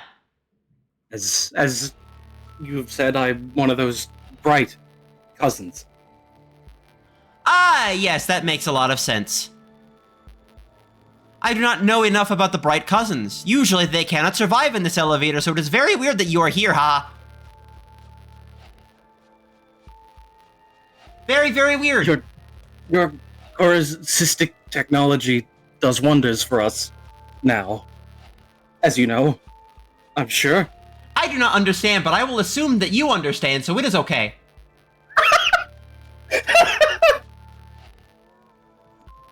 Ichabod will just nod and smile. Do you know where you are going? A very pinched smile. Like, we'll look for like a panel, because it's just like an elevator. He's looking for buttons. What are you looking for? I do not understand. What are the destinations? You have destinations, right? You have the recovery floor, you have the reconnaissance floor, you have the recreation floor. I hope these are the words that you Bright Cousins use. I do not really quite understand. Very understandable, thank you. I would like to go to recreation. Recreation it is. The entire room around you just shakes to life and gives you a, like, massive jostle. I am going to ask you to roll, endurance athletics again. Endurance athletics. Which is 4. 3, 4, yep. This beast is not steady on his feet. Oh god.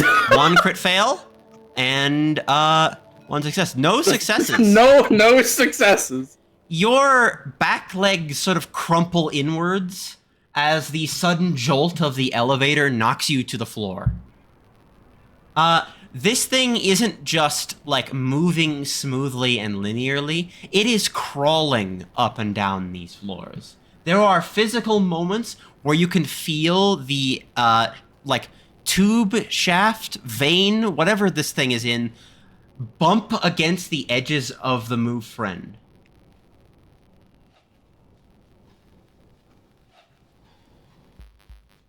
As you go up to the recreation floor, a few, like, opened containers lie about. It seems rather quiet this time of day. No Obeska are usually to be found here. But you do find a few containers on the recreation floor. Would you like to take a look at what's in one of the containers? I would definitely like to attempt to open an Obeski container. That'd be great for Ica.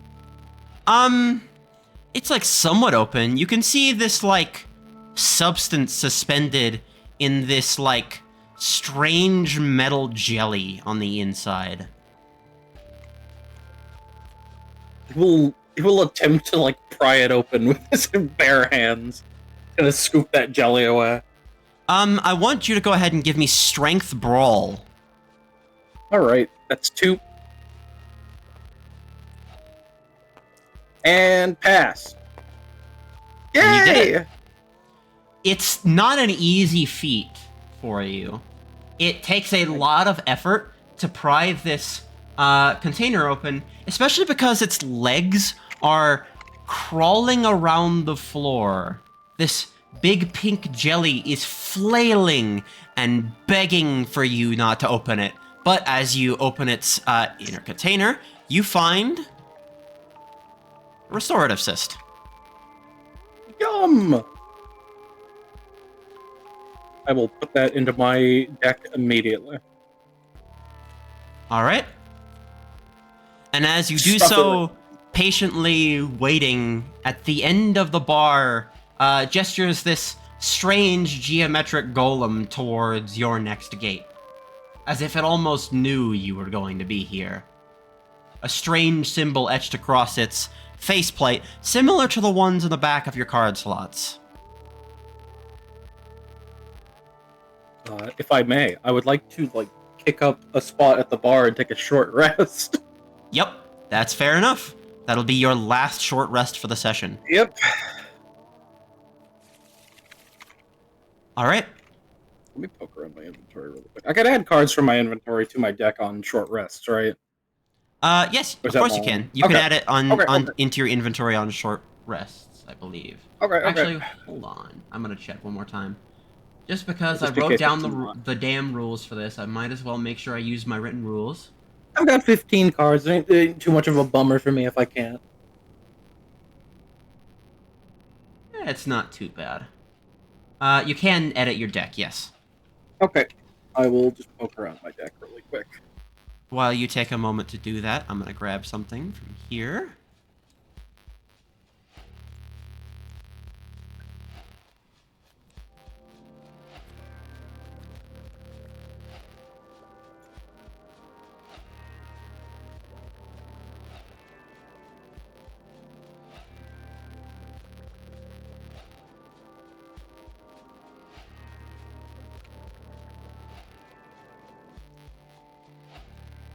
Any questions any of you have in chat while we're waiting? Because there are sure questions to be had. Also, yes, my tags are fucking awesome. What do you think? Cyber Dragon and motorcycle card games. Too many. That's fair. Are we in meat? Kind of. We're in metal meat. I am inside of a metal meat tower right now. Okay. Is meat I'm edible? done. Not for us. Meat. Are those Koru spoilers from you and Starry? No, you've literally already seen it. No. Nope. You know what a move friend is. That could have Already gotten seen it. bad, by the way. You could have started a fucking encounter if you didn't... If you started alerting that motherfucker. I was very kind. Alright. I was very kind and rolled into my bright cousin, nature. A card pack or a treasure? Well, maybe I'll get a treasure that I can hold this time. Alright. Your wish will be granted. Yay! Go ahead and flip it over. And flip. Ooh. Protector Tower. You roll to gain knowledge of a trainer's deck. Okay. Does anyone know if we have bot drop tomorrow? Anyone know if we have bot drop tomorrow? It is 1 weight, so it fits perfectly within your current amount. You can equip it Can I now. do it, Frederick? Yeah. I could just put them. Yep. I just put them on my body. Yep, you equip them. Nice. So, I clip a detector tower to my bangle on my keychain. Yep. It basically just compresses into this, like, quick and easy cube. Very nice. This huge, like, tower seems to have the ability to fit into any size that you require of it.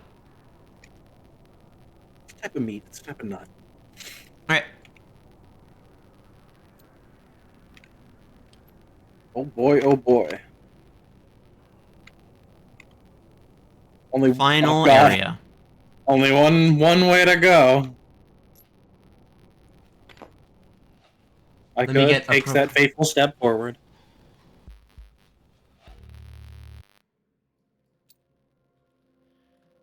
As you enter this new place, it's deathly quiet, barring the humming of small pieces and bits of machinery. It's eerie in a way. At a desk sits just one lone android in this almost what you can presume to be a factory, but it's almost too dark to tell.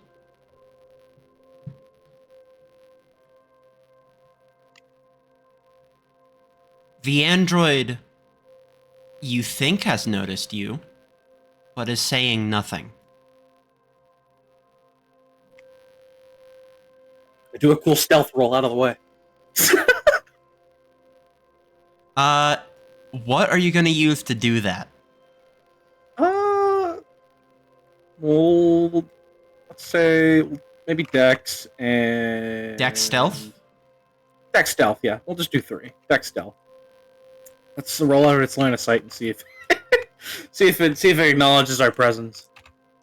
Get the drop on that thing. Okay, One no success. failures. 1 success. However, this isn't just some aberrant form in the realm of thought.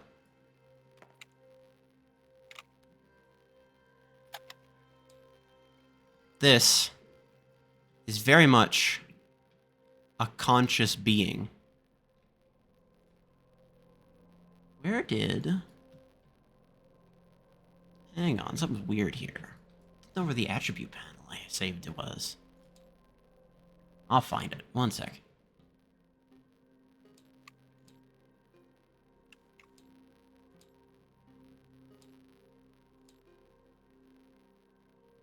Not here. Huh. Really weird. Well, time to improvise. Damn. I will be making my own rolls here.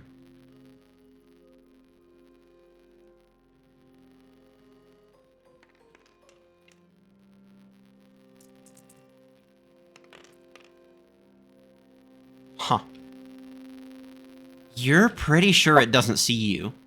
As far as you can tell, you're pretty sure it doesn't see you. But you also can't really tell where the gate is around here.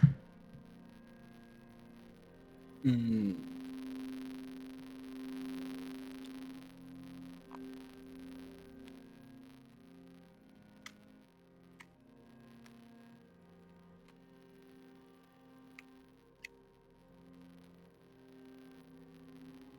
I suppose I could just be wandering around looking for a way out, attempting to avoid combat as best as possible. But... Give me another dex stealth. Alright. Another 3. Sort of quietly stepping through this factory-esque location, as quiet as one beast could be.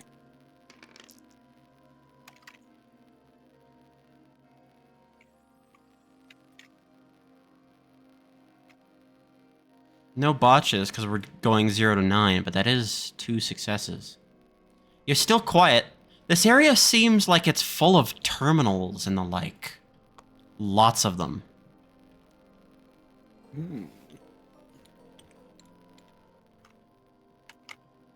Are they all on or off? Is it dim? Is it all turned They're off all in here? on, but they're very dim. Like, Oh. super early PC dim.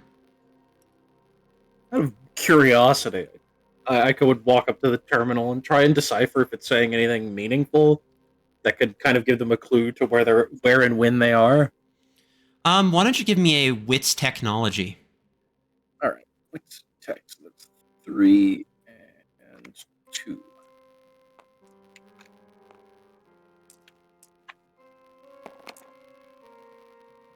No botches. Very good. Botches. Couple of good successes. That is 4 successes. You're being fairly careful with what you're doing here. It looks like these terminals are all pretty primitive. You can find your way around it somewhat, but there's a lot of commands you really don't know what the directories and points are. Again, you know quite a fair bit about technology, but this place looks ancient. Hmm.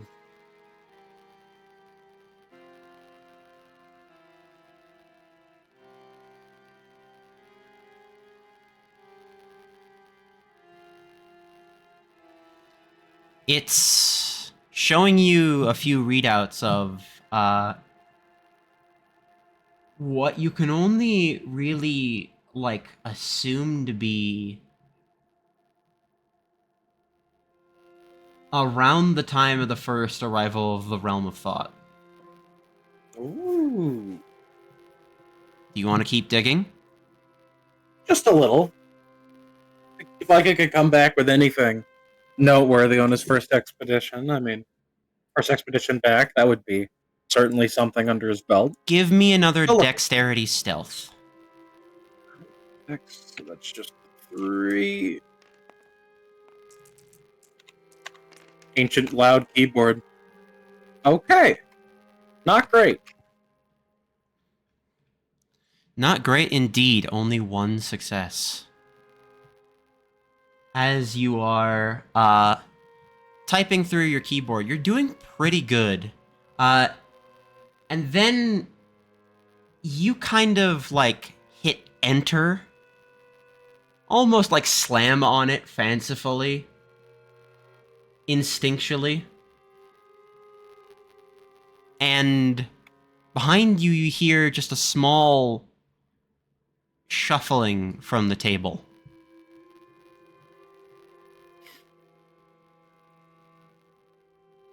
It's right behind me, isn't it? You don't have to call me an it.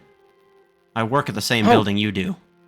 Oh, my apologies. I thought you were, simpler than how you appear. I mean, that's My fair. apologies. Knowing these couple of days, it's hard to distinguish which ones of our models are sentient and which ones are not. Indeed. Quite so. I've been Nice waiting place, here this- for about like 15 minutes. Are you the duelist that was supposed to show up? He tries to hide his what the fuck is it? The god gauntlet behind his back Yep. very quickly.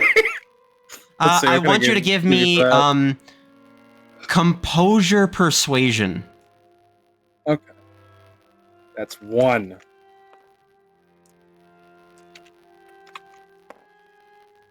Fuck.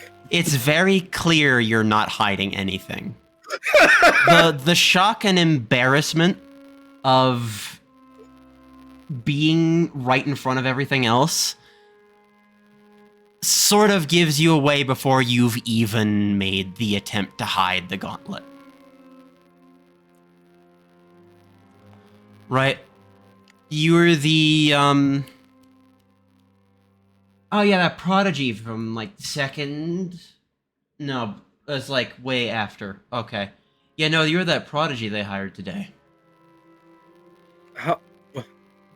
I couldn't possibly be back where I started. I haven't been ejected yet. How do you know me? I told you I work at the same building. I mean, I work I in suppose- janitorial. Doesn't mean I work basically anywhere else. The janitor, right. You're a duelist just like me. You came in here earlier today. Hmm? I thought you were another one of those entities. I mean, Forgive they me. are kind of just as real as we are. I had suppose. to, I had a rather awkward encounter getting here. Family friend who I knew was sitting in the halls. It's a bit awkward. Especially because they've been dead for 13 years. Oh. I think Here. it was preying off of my memories or something. That sounds horrible. It's not something great to relive, but tell Not at you all. what, I can tell you're not really enthused about this.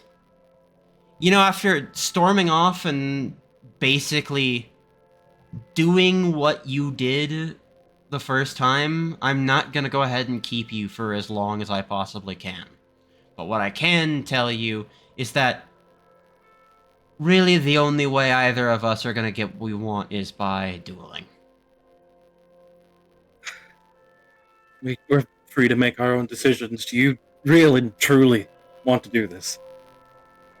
I have to. I want to reach the singularity, just like everybody else. I suppose we do, and you have a job to do, don't you? It's better than being stuck in disposal or even in this terrible factory for too long. Right. Gauntlet on. Before we engage ourselves, Ika will extend his hand towards Tin Pan. Ichabod. Tin Pan. Careful, I'm a bit dirty still.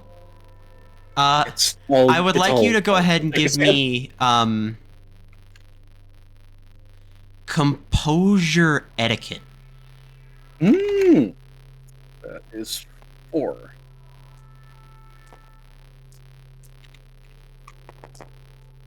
Oh, Damn. that is a critical fail. That is -1 successes.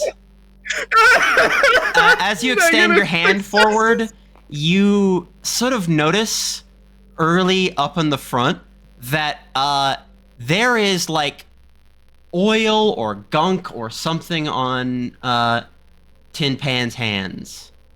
And it's sort of, it's almost too late for you to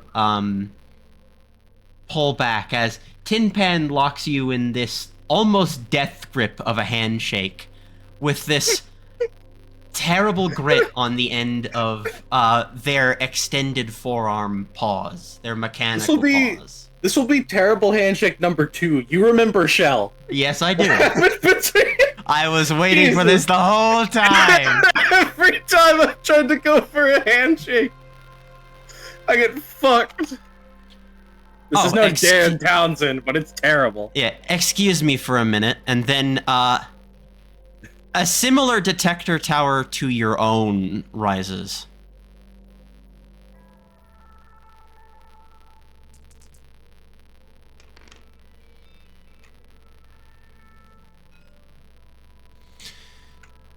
So, playing with Weavile now, are we? Yes. They assigned me this deck. I didn't get to make it or change it or anything. No, don't be ashamed of it. This is a genuinely good pick. It's probably one of the better of the newer cards that have come out recently. I think it's quite cute. Each their own. I mean, you'll see what my deck is like. Oh, I also suppose see I you will. have one of these. Have you used a treasure before? No, admittedly, I got this right before I got here. Alright.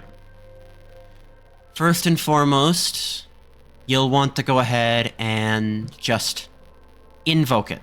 Think about it, invoke it. This one right over here, as he points to the shared detector tower that you both have, it analyzes decks. So, if you would like to, as he just holds his deck out firmly in his hands, not really offering it to you, but showing you that he has it.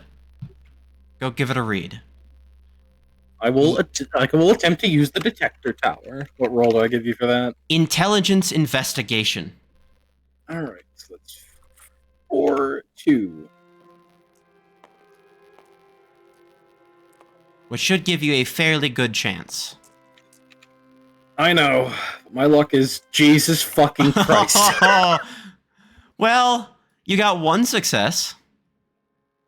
Indeed. And even though you had 2 failures, you still did pretty good. That's still a success. It's just funky. You fumble about a little bit with this cube. It's kind of like teaching like a grandparent how to open up like an iPad for the first time. Like it does some weird shit with his hands and throws the cube on the ground. You press this to the center here. They didn't have treasures back when I... Slow down. Okay. Slow down. You press this at the center, and then you invoke it with your willpower. Just press in the center and hope for it to work, and it will work. As the detector tower firmly extends out. For your 2 successes, no, your 1 success, just the one.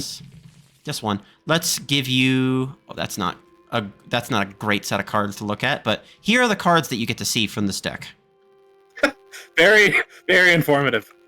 Yep. I go look at them, kind of like have a very pained smile on his face, and he'll nod at Tin Pan and hand the cards back. Well, I guess the only way to begin is by beginning. I've stalled enough. Well, let's get to it then. All right, Palm, roll a d10. 1 d10. On a success, you get to choose whether you go first or second. That's a success. Just barely, but a success. I'll go second. All right. Let's do this. All right. Draw your 3 cards. And Tin Pan will draw up to their hand size. 10. Oh, whoa. I forgot it did that. It's Game Master issues. It's Game Master clues. I forgot it did that. Scary. You saw nothing. Millions of moments of knowledge flood into Ika's brain. Okay, I didn't see that. I didn't see anything. You didn't see anything. You didn't see anything. You didn't see anything. Oh, Game Master, I need you to take these off my card really quick. Okay. Forget you saw this. Forget you saw this. Yep. Thank you.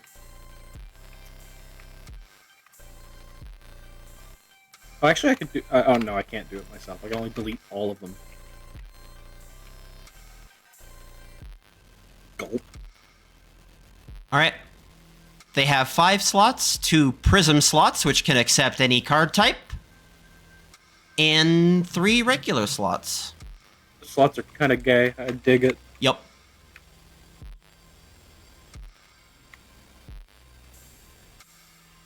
Alright. And as Tin Pan goes first, they will use their single playing power to play Cyber Dragon.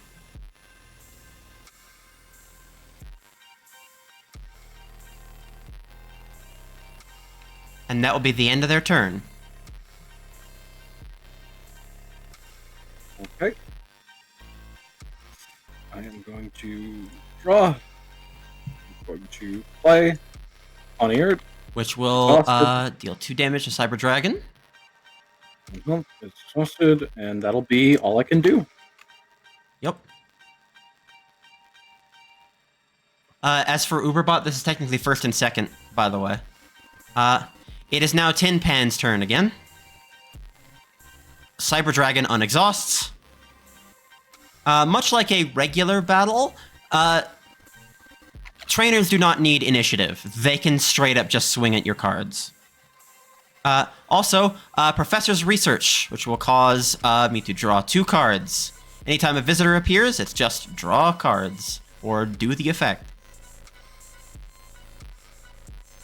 Alright. With 2 playing power. I'm going to put down Railgun Moa. And Commissar Automaton Infantry.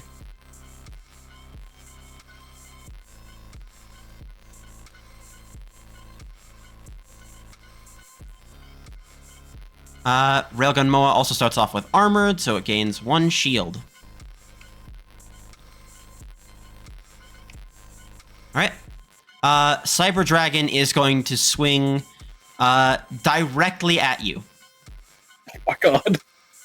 For 4 damage. So that's 4 to my health, right? Yep.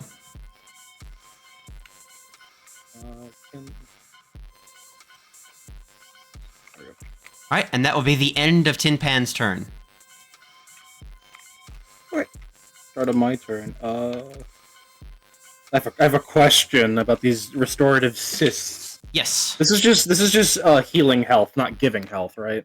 Yep, it's just healing health. Okay. On exhaust Poniard. Wizard.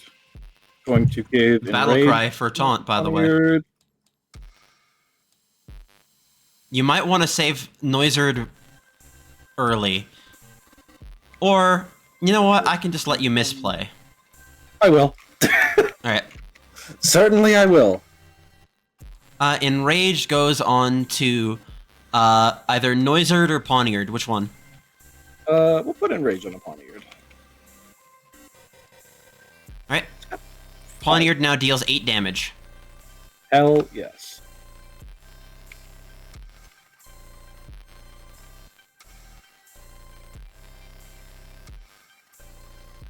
And Weavile comes into play.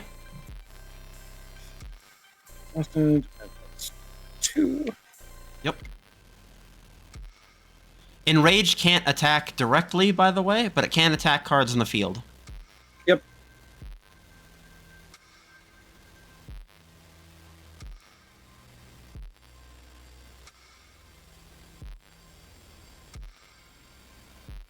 I will use my Poniard to swipe at the Cyber Dragon. Alright, Cyber Dragon is discarded. That is enough damage to kill the Poniard. Goodbye. And since I have no flying power, I will end my turn. Alright, 3rd turn. 3 playing power. Time to draw.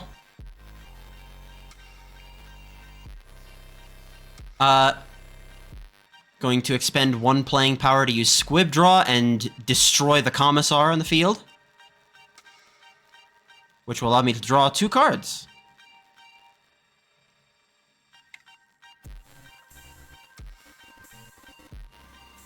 I'm going to play Berserker.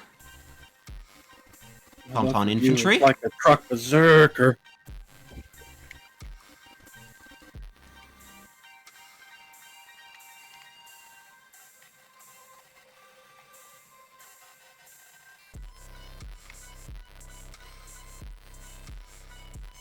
Alright, I'm going to equip Stropha onto Railgun Moa as my last action of the turn.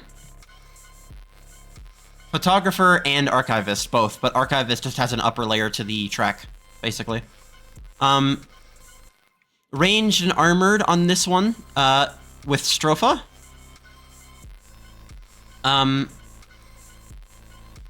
Railgun Moa is going to attack Weavile. Oh, no, it can't because of taunt. Attack my taunt card! Attack my taunt card! The taunt card, that's correct. Attack my taunt card! Tin Pan's going to use the reactive action to, what's this one? Yes. I'm going to put a Seeker Grenade in the spell slot. And, Railgun Moa will attack the taunt card with no counterattack. That's 3 damage.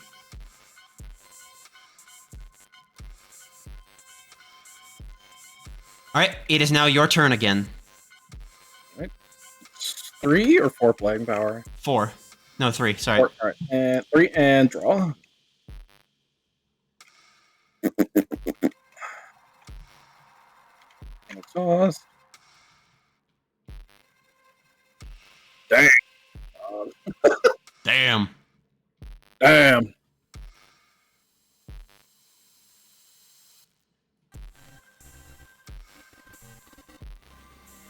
Yeah, okay.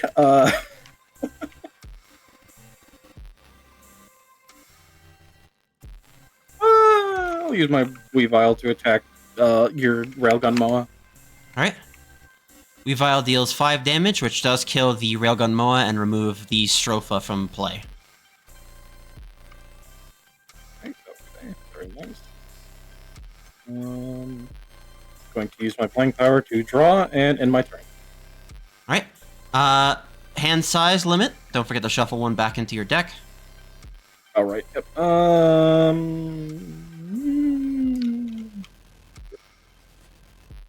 Alright. Tin Pan draws again.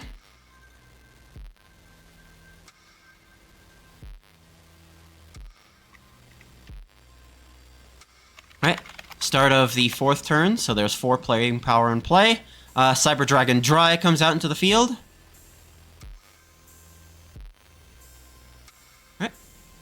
Alright. Which has 1, but also has 4 attack. All cards in the field count as both basic and skilled cards.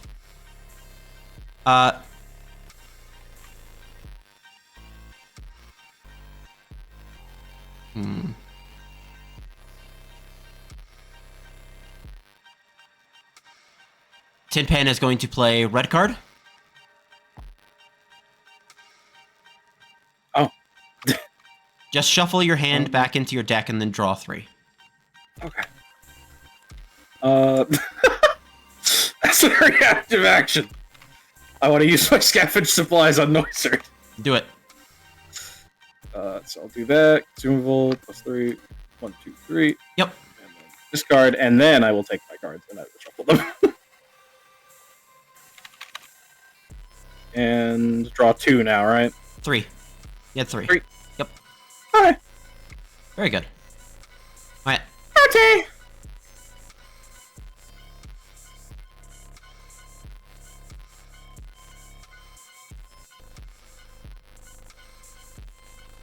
Cyber Dragon still can't attack.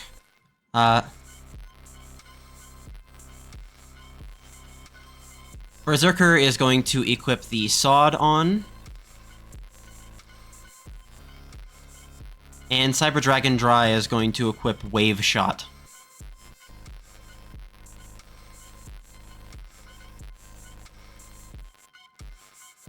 Berserker is going to use power to pierce through Taunt and attack Weavile, which would kill it. Fuck.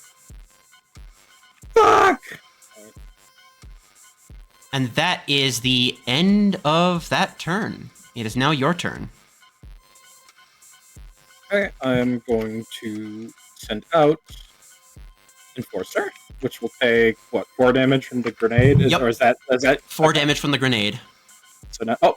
Sorry. Stuck! I was doing the animate... It was awesome. And then I'm going to send out Mary Fly as well. Which will give all of the cards in your field +1 attack. And then I'm going to attack with Noizard your Cyber Dragon. Alright. What the... Tabletop Sim, sometimes I wonder if you are a functional program. Not at all. That is 3 damage to your dragon. Yep. That would kill Cyber Dragon Dry. Okay. However, who do you attack it with? Noizard. Noizard He's would the only be one instantly who's dead left because that was 7 damage. Yep. Goodbye. Alright. What else would you like to do? Then I draw, and then I have my turn. Alright. It is now Tin Pan's turn.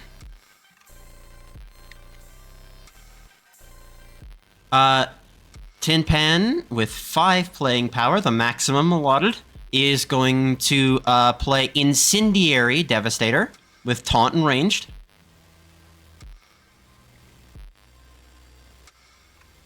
Which will inflict burned on attack, by the way. Tin Pan will use a playing power to draw. which will grant me Professor's Research.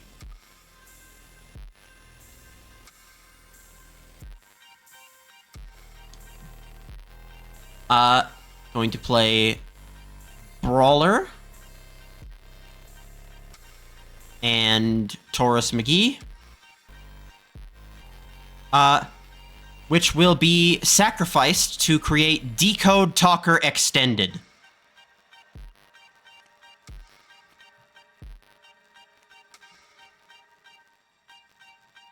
Wow. Yep. All right, which will also grant reserve slots.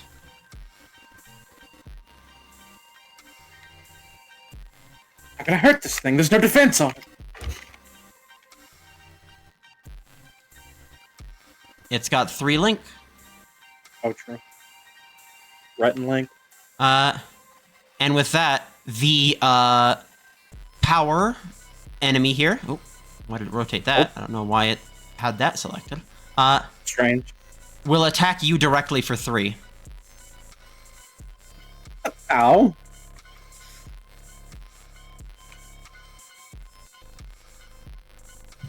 right, it is now your turn. That is how much flying power? 6? 5. The max 5. we have. Correct. Unexhaust these. I'm going to use potion on the enforcer. Which will bring it up to 6. 6.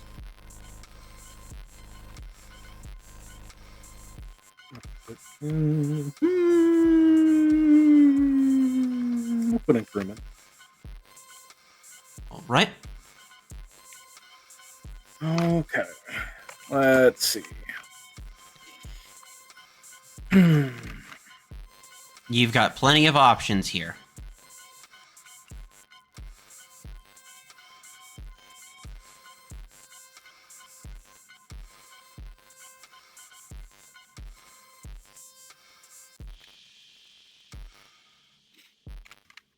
Okay. I'm going to use my enforcer to attack the incendiary devastator. Yep. And that would be 1 attack. It has range, so it will deal counterattack. Just won't take it. All right. So that is going to be 1 damage. Do I take any counterattack from that? 1. Okay. And then I will also have Maryfly do the same thing. Same thing. 1 health left. That's 2 damage, right? That should have killed. Or wait, hold on. Nope. Looking, It's 2 looking, damage. thinking. It normally has 5. You also had a couple other things. That's 2. That's 4. Yeah, it's 5. I miscounted. Okay. Anyways, I draw a card and end my turn. Okay. All right. Tin Pan goes back up to 5. Draws a card. Tin Pan will spend a playing power to draw from their extra deck.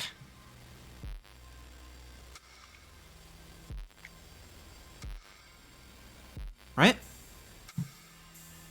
Right. I can already see you're getting bored with this. You want me to end things now? Game was never my forte. I mean, it kind of was. I can tell you're lying straight through your teeth. It wasn't. Composure, persuasion. You want me to roll that for you? Yep. Okay. That's 1. Yep, just 1. Fuck. He do give a fuck. It's hard for you to ignore the signs around you.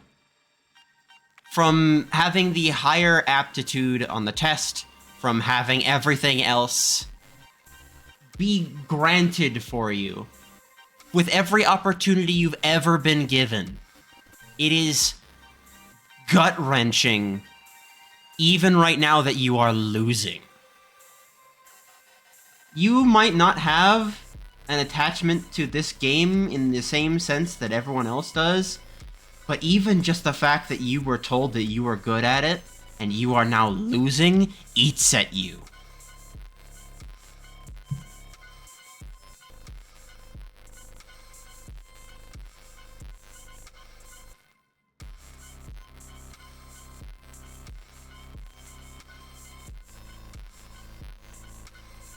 Alright. Let's get this over with. I'm Indeed. placing 3 Let us. skilled cards in the pocket of one of my cards here in a second.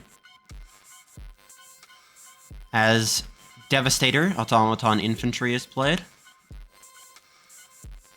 And, with the discarding of all 3, out comes Cyber Dragon Infinity, which will contain all 3 of the previously discarded cards in its pocket. Hmm. It is going to gain 7 attack.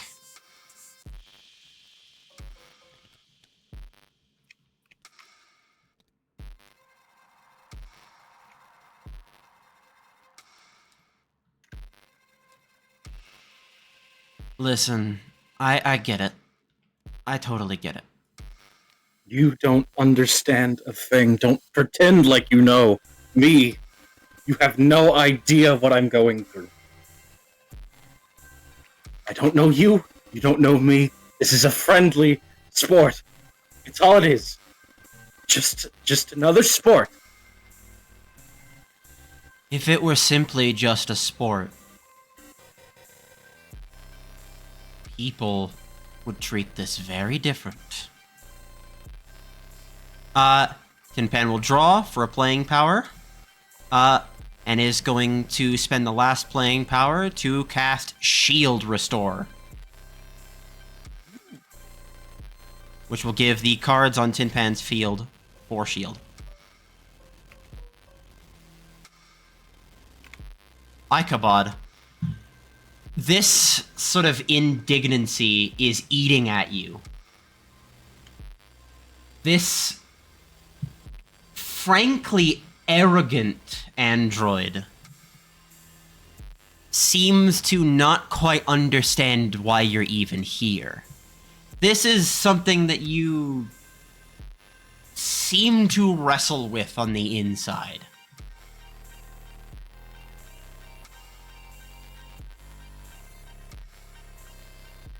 You can almost feel that the death's door is right in front of you. Draw your card and continue your next turn. 5 playing power.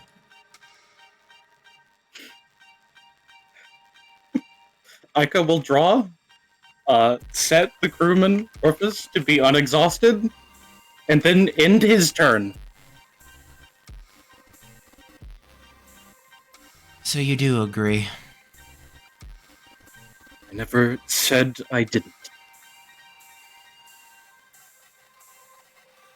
I'm going to take that enforcer off your field.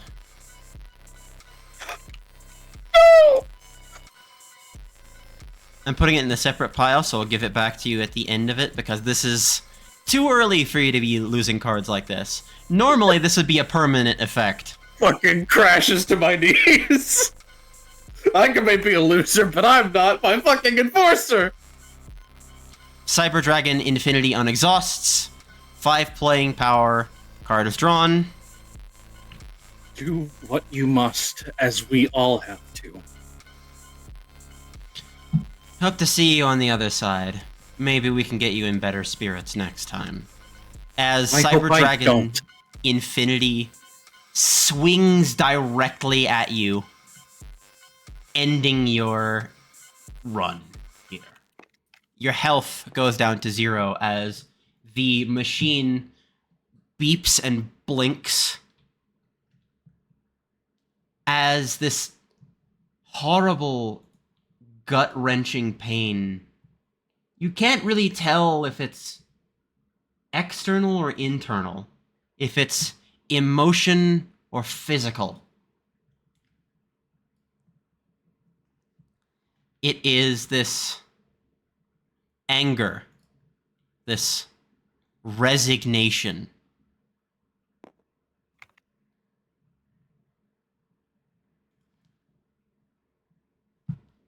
As you feel yourself pulled backward, deeper and deeper.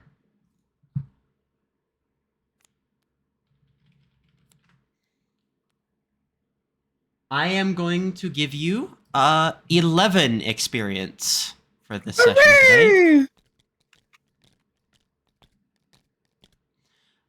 In total, your work with a couple of the encounters was excellent.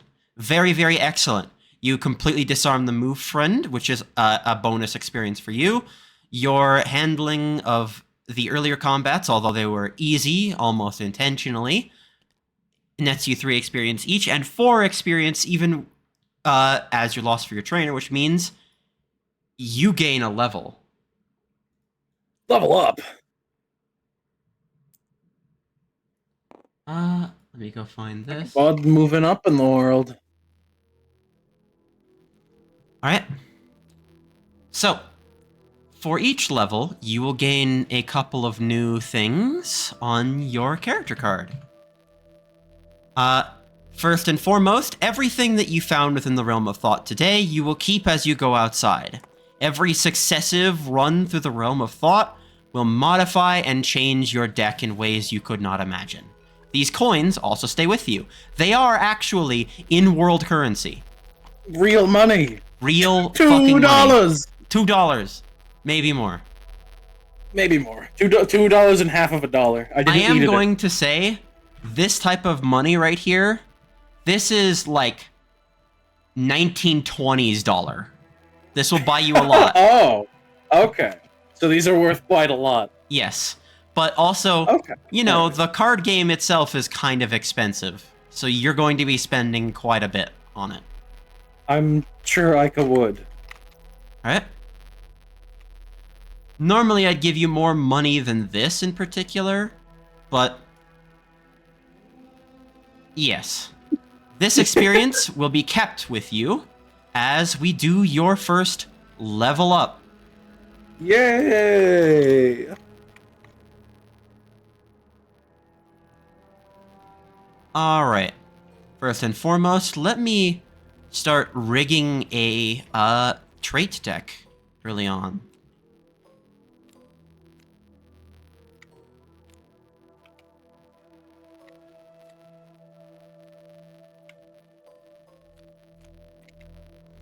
Alright. First and foremost, pick your path. Ooh.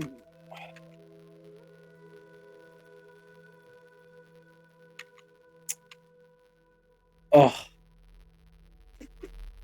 Hold on, let me look at something. Where the fuck did my deck go? It's gone! It's in your inventory, don't worry. Okay. Here it is. Hold on, alright. Let me take a look. See if this will be really worth it. That's not where I put it even. Freaked out for no reason. Are you looking for other things? My treasure that I got. Yep. Well, okay. I'll, for now, choose the path of treasure.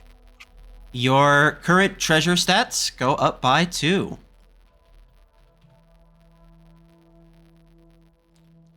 So that is a 3, 10, 3. And with that level up, you will also go get a perk. My perks. Alright. Ooh. So, in terms of your perks, you will choose one to take, one to put on the top, and one to forget forever. Okay. A mental token. Health up. I'll re-roll that one, because it is a duplicate. Or a champion slot. Ooh. So I get to choose 2 of these, right? Just the one. You can choose one Just to put the at one. the top, Okay. and one to forget forever. Or whatever.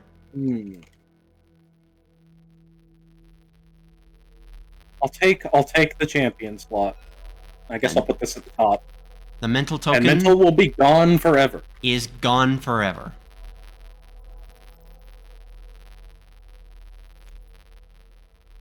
And that is a permanent addition to your field. While you're in a long rest, you may arrange it in any spot that you want. Please place it where you feel like you want to. So this works off of the equipment slots, right? Or if I put like Yep, you can put it here or here. If you Here, had an here. additional champion slot, I would allow you to place one in reserve. of a Okay. champion slot. Yeah. So, left or right? I'll put it on the left. Awesome.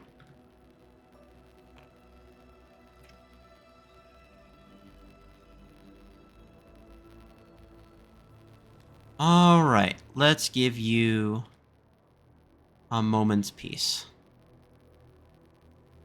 Ika deserves it. He doesn't. He doesn't. He fucking sucks. He does deserve it. Points to that sore, losing creature. Pulling yourself down from the bottoms of this depths, you can feel yourself grow a little stronger, a little more determined. A momentary spark lighting within you before quickly extinguishing itself through what you can only presume to either be ignorance or outright denial.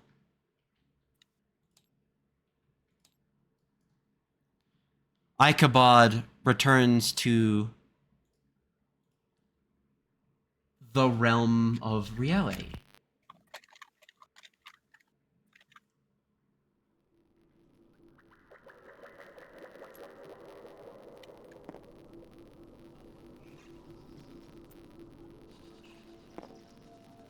I realize I got rid of the big token because it was the map.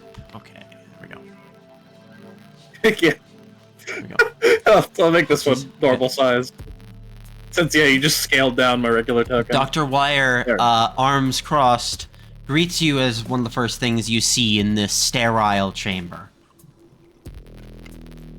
Well, I'm not going to lie. A bit ruder, I thought, than our janitor would be. We'll have a good stern talking to afterwards. No need. No need. He did what he had to. It's all a game, right? Yes, but a game doesn't necessarily have to be so hostile. Well, It's in spirit. People get competitive. It's how they are. I guess that is a fair proposition.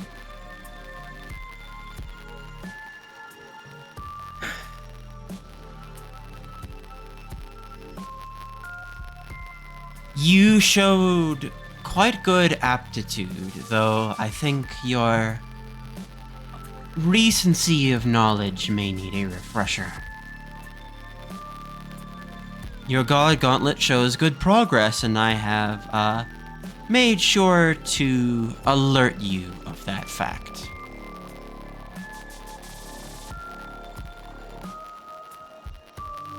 If you so desire, we can provide you with supplies. I have a particularly well-off paycheck for your first time. After all, I did promise a sign-on bonus.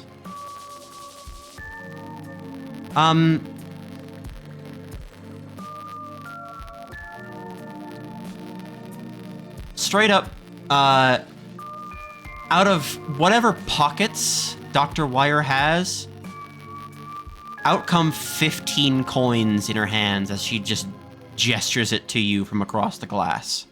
Holy fucking shit. You know, a couple moments ago, I was thinking of being a brat character and turning down whatever handout I was going to get. This is too much money for anybody who's sane to turn down. Yep. So I will very graciously, but if slowly, I will be like taking the money. Wise choice. Thank you. Truly, I mean, Your work is for invaluable. such a After middling all, performance, I understand it may be hard to part with this much. no. Your performance, however it may be to you, was well enough off for us. I did find something in there that may be of interest to you. Yes. That was one of the first times we've seen a couple of those mechanics out in the wild. This Those core mechanics. you could say that, yes. You could say that. This third emergence brought with it a few different summoning types and a few new types of cards. I've never seen some with some certain card backs before, but a few people are very protective of their secrets. You know how it is. After all, you yourself said it was competitive. Why don't we get you out of the chamber and we can view your results? Please, that would be very much appreciated. As you step out of this chamber, the armillary rings begin rotating again and the gate closes.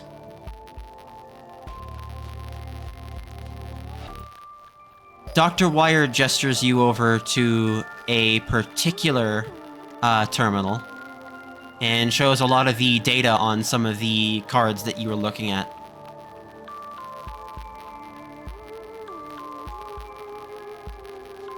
What we're looking at is the basis of another revolution.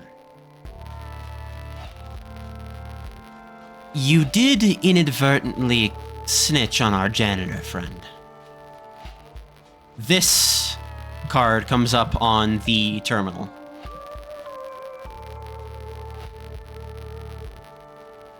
This wasn't here about a year ago.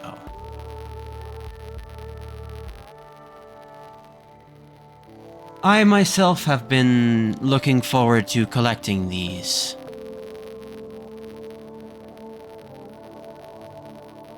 There was also the matter of the cards with the different backing on them. The guns, the weapons. They are deeply strange. You know, normally attachments don't have this kind of complexity to them. I will show you one we found in an earlier week. And another card comes up on the terminal. Let's go find where the table is. There it is.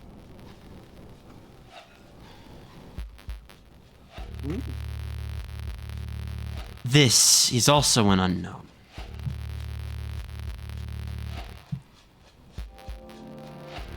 It's believed that whatever the realm of thought is doing right here, right now,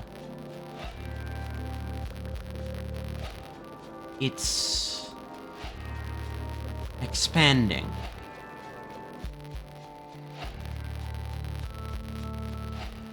Covering more bases.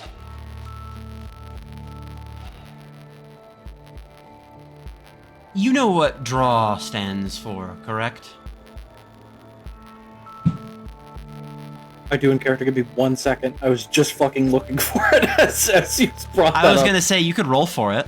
It would be interesting. I knew it. Okay, I'll roll for it. he knows, but it may be in this lapse of being a bitch. He forgot. All right, what do I roll? What do you want? What Intelligence numbers am I academics. All right, 4, 5. Right.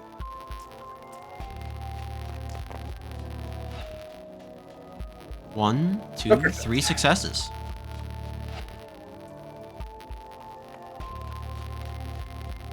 You know what this stands for. It's one of those terrible little tech algorithms that companies like this love to tout about. The Duelist Research and Workshop. Correct. How could I ever forget? Our entire occupation is researching this field. Anything that occurs in the realm of thought is our territory.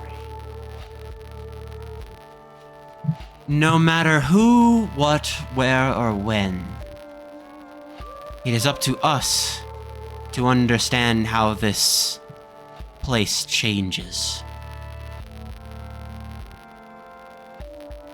Recently, it has shifted somewhat.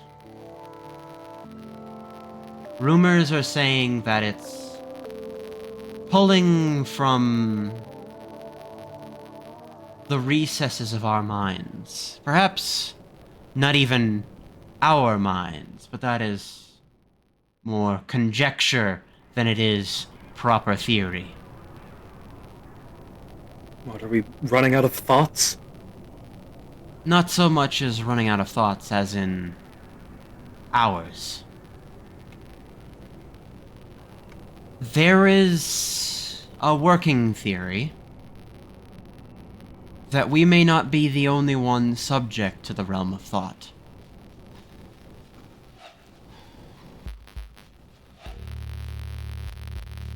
Realities outside of our domain may indeed exist, and if they do, the realm of thought is almost certainly looking for a way to break into them.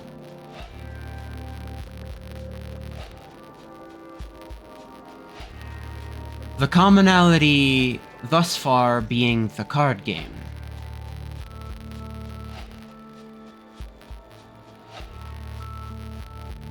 You would understand what this would mean for our society, perhaps even the laws of our world if this were true, correct?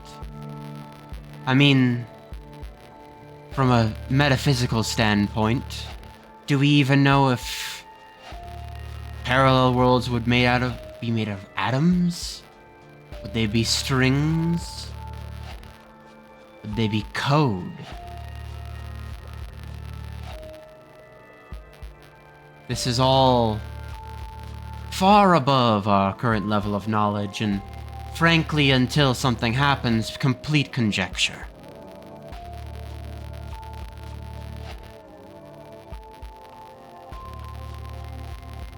By the end of tonight, one of our operatives is going to know for sure.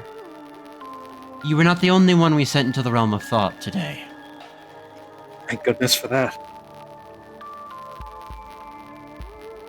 It is nearly guaranteed right before this emergence, we are going to have one of our top duelists reach the singularity. We have offered them a hard bargain.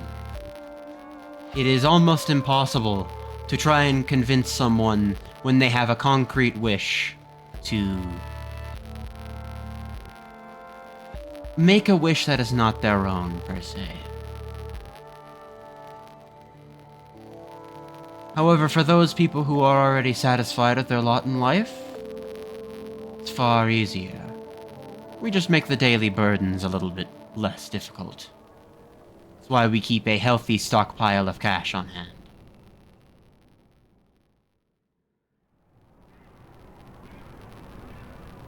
As for everything else, I will arrange your lodging in a nearby area in the city. Don't worry, it'll be fairly quiet. These districts are usually a lot busier in the morning, and since the card shops don't operate late night, most of the aspiring duelists there are quiet in the afternoons. My sincerest thanks, Dr. Wyatt. It was No need. I very know much. it is difficult in this day and time to make a living anywhere, regardless if it is the game or not the game. Fortunately, we are privileged to have the ability to, quite frankly, generate the money we need right in our hands.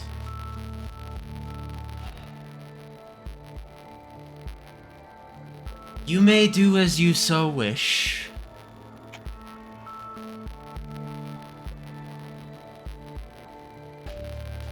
But as for now, your salary is as we negotiated. If you would like, perhaps in the morning, we would have you over to the card shop. I know the fellow there, he's a bit eccentric, but he drives good bargains, and to be frank, in the city, he's the one least likely to rip you off. I'll take a look, but no promises on if I'll actually buy anything. I think you'll find his card stock to be more than acceptable. I have no doubts.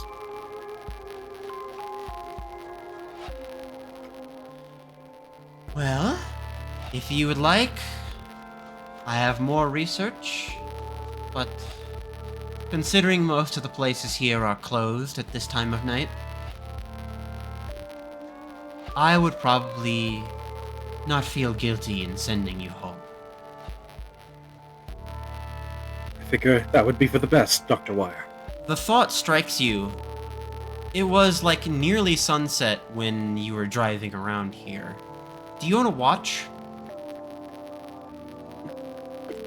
Do I want a watch? Yeah, Yeah. I'll want a watch. I'll take a watch. I could use a watch. He seems like the type of guy to have one. You take a look at your rather fancy heirloom watch. Oh, yes. That was not an insignificant amount of time you spent in that realm. 4 hours have passed. You are drawing near midnight.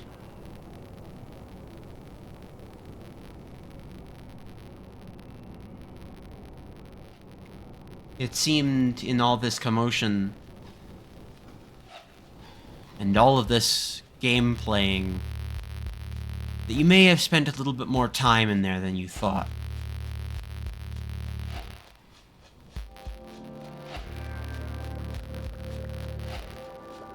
I brace for the exhaustion. I'm not gonna give you exhaustion, but I will have you sort of feel something. The time disruption, even simply from going inside, has you feeling a little strange. Not necessarily awful, but strange nonetheless. It's a bit wobbly. I feel wobbly. And that, for now, is where I will end your first session. Hooray! Welcome, you did it. That is a I did fucking Thoughtspire game underneath the belt. Let me save the game real quick. And a fucking champion slot under my belt. A champion and a champion slot. Session 1. Fucking crazy. Yes! Ica gains power!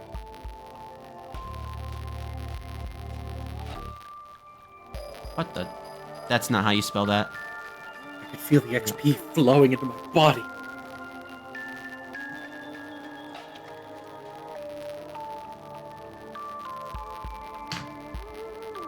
Alright.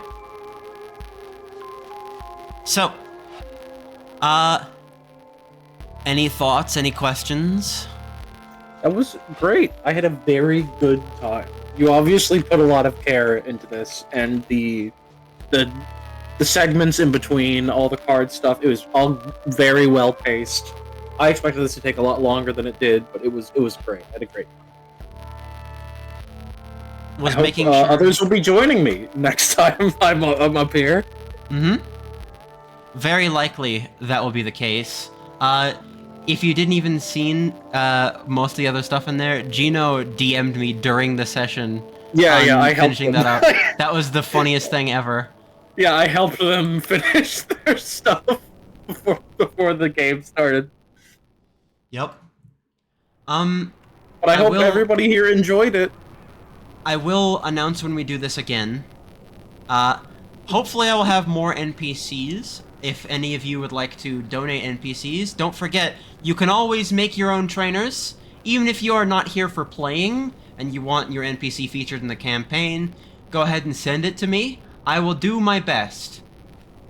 My ideal wants are just the character itself, or a custom thing in there. That would be give you awesome. trainers and decks. Yep. I could provide you trainer art. That would be fucking sick. As the game goes on, I will expand it with more mechanics and things like that, and more bits and pieces, obviously. So, this is your epic promise? That would be fucking awesome. Also, Palm, not for free, you won't. That I agree with Starry. Yeah, I get it. I know. If you It's take a commissions, favor. not for free, okay? I take commission. I will. These drawings are small. I can do a lot of them for a couple monies. I'm not going to kill my friend's Wayhawk. Or character. Speaking of, I'm thinking around the summer I might return to card game back commissions and stuff like that and open that up Hell specifically for all of that. So, because during Koo's tournament, I had someone, I think it was Micah Rocks 101, ask me, oh hey, can I commission you for like a template or a card back? And beyond everything else, it was the most tempting thing I've had in a while. But until I'm properly ready, I need to actually take that. Alright. Lots of other things I prepared for this session. I wish I had a different NPC than Tin Pan, I'm gonna be real with you. We don't have really any NPCs besides the wire and the tin pan. That's Character art is hard. Character art is very hard. I had Very. one other one that I was potentially going to use, but I thought that'd be a little bit too on the nose for the other encounter I created. The maximum character, which is there. Nobody donated NPCs yet. Kind of yes and no. They've given me trainers that they would like to play, which is why I have all the booster packs and such, but nobody's truly donated an NPC character yet, except for one, I think. I think that was Metal Applesauce who donated an explicit NPC, but I also think they want to play that character. It's confusing, but Metal Applesauce knows better than I do on how they want their character to be. Lol. Throwing your damn character behind the DM screen. I rolled him. He fucking rolled behind the DM screen. Alright.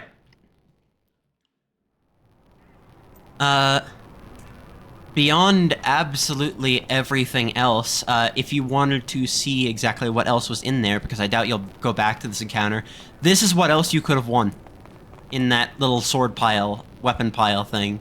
Ooh.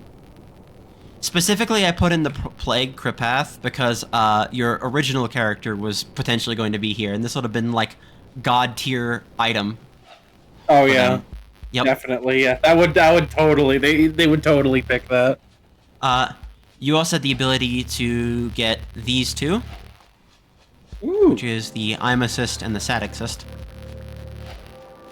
Yeah. The I'm assist would have been nice. I Gotta had get more about slot 10 cards. booster packs set up already for you, by the way. Yeah. I could have had more boosters. Maybe next time. Add You my will be able cards to out. buy them at shops, which is a good I thing. probably will. There will be specific booster packs themed around you and the inventory that you have. Yay! If you ever see a booster pack that's the same as your inventory, that means that it is a booster pack tailored to the character build that you've got going on right now. Tailored for Ica. So Thoughtspire grants me a boon. Try your hand at making an NPC? Of course. Send that shit to me Thoughtspire, if I you would accept like. this gift. If you don't do art for free, if you don't want to, I'm not going to pressure you to.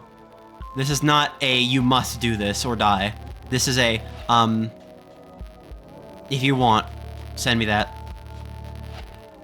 Add horses from horse race to Thoughtspire.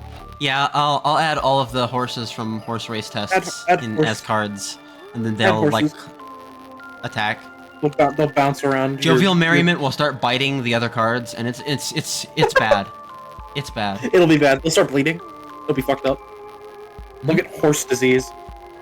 Next time on Thoughtspire, we may see one of the co-workers of Ichabod. Ica. And yep, Ichabod. yep.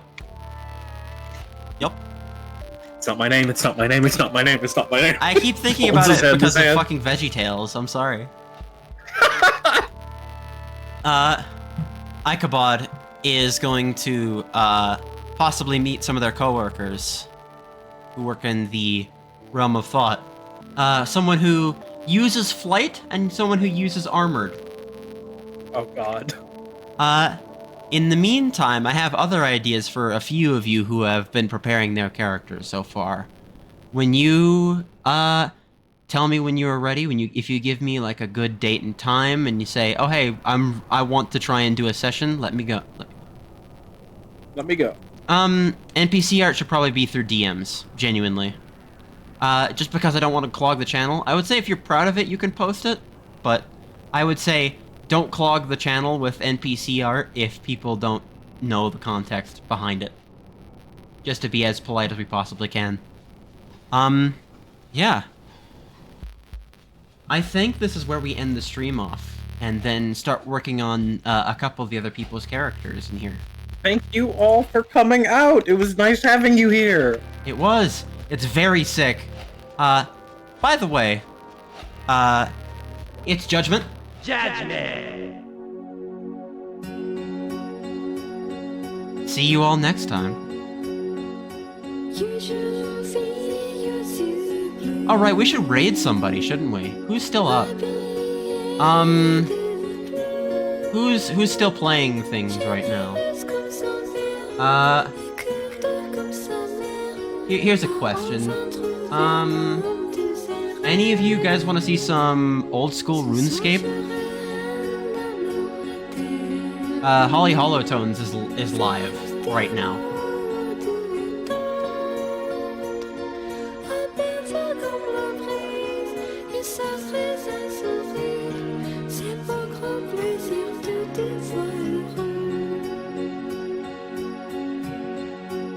All right. Get ready. What should our raid phrase be? Anyone know? Just Judgment? We just want to go Judgment? Alright. Sword pile. Crawl. Hold on, I've got a good one for you. I've got a good one for you. Crawls beneath the sword pile.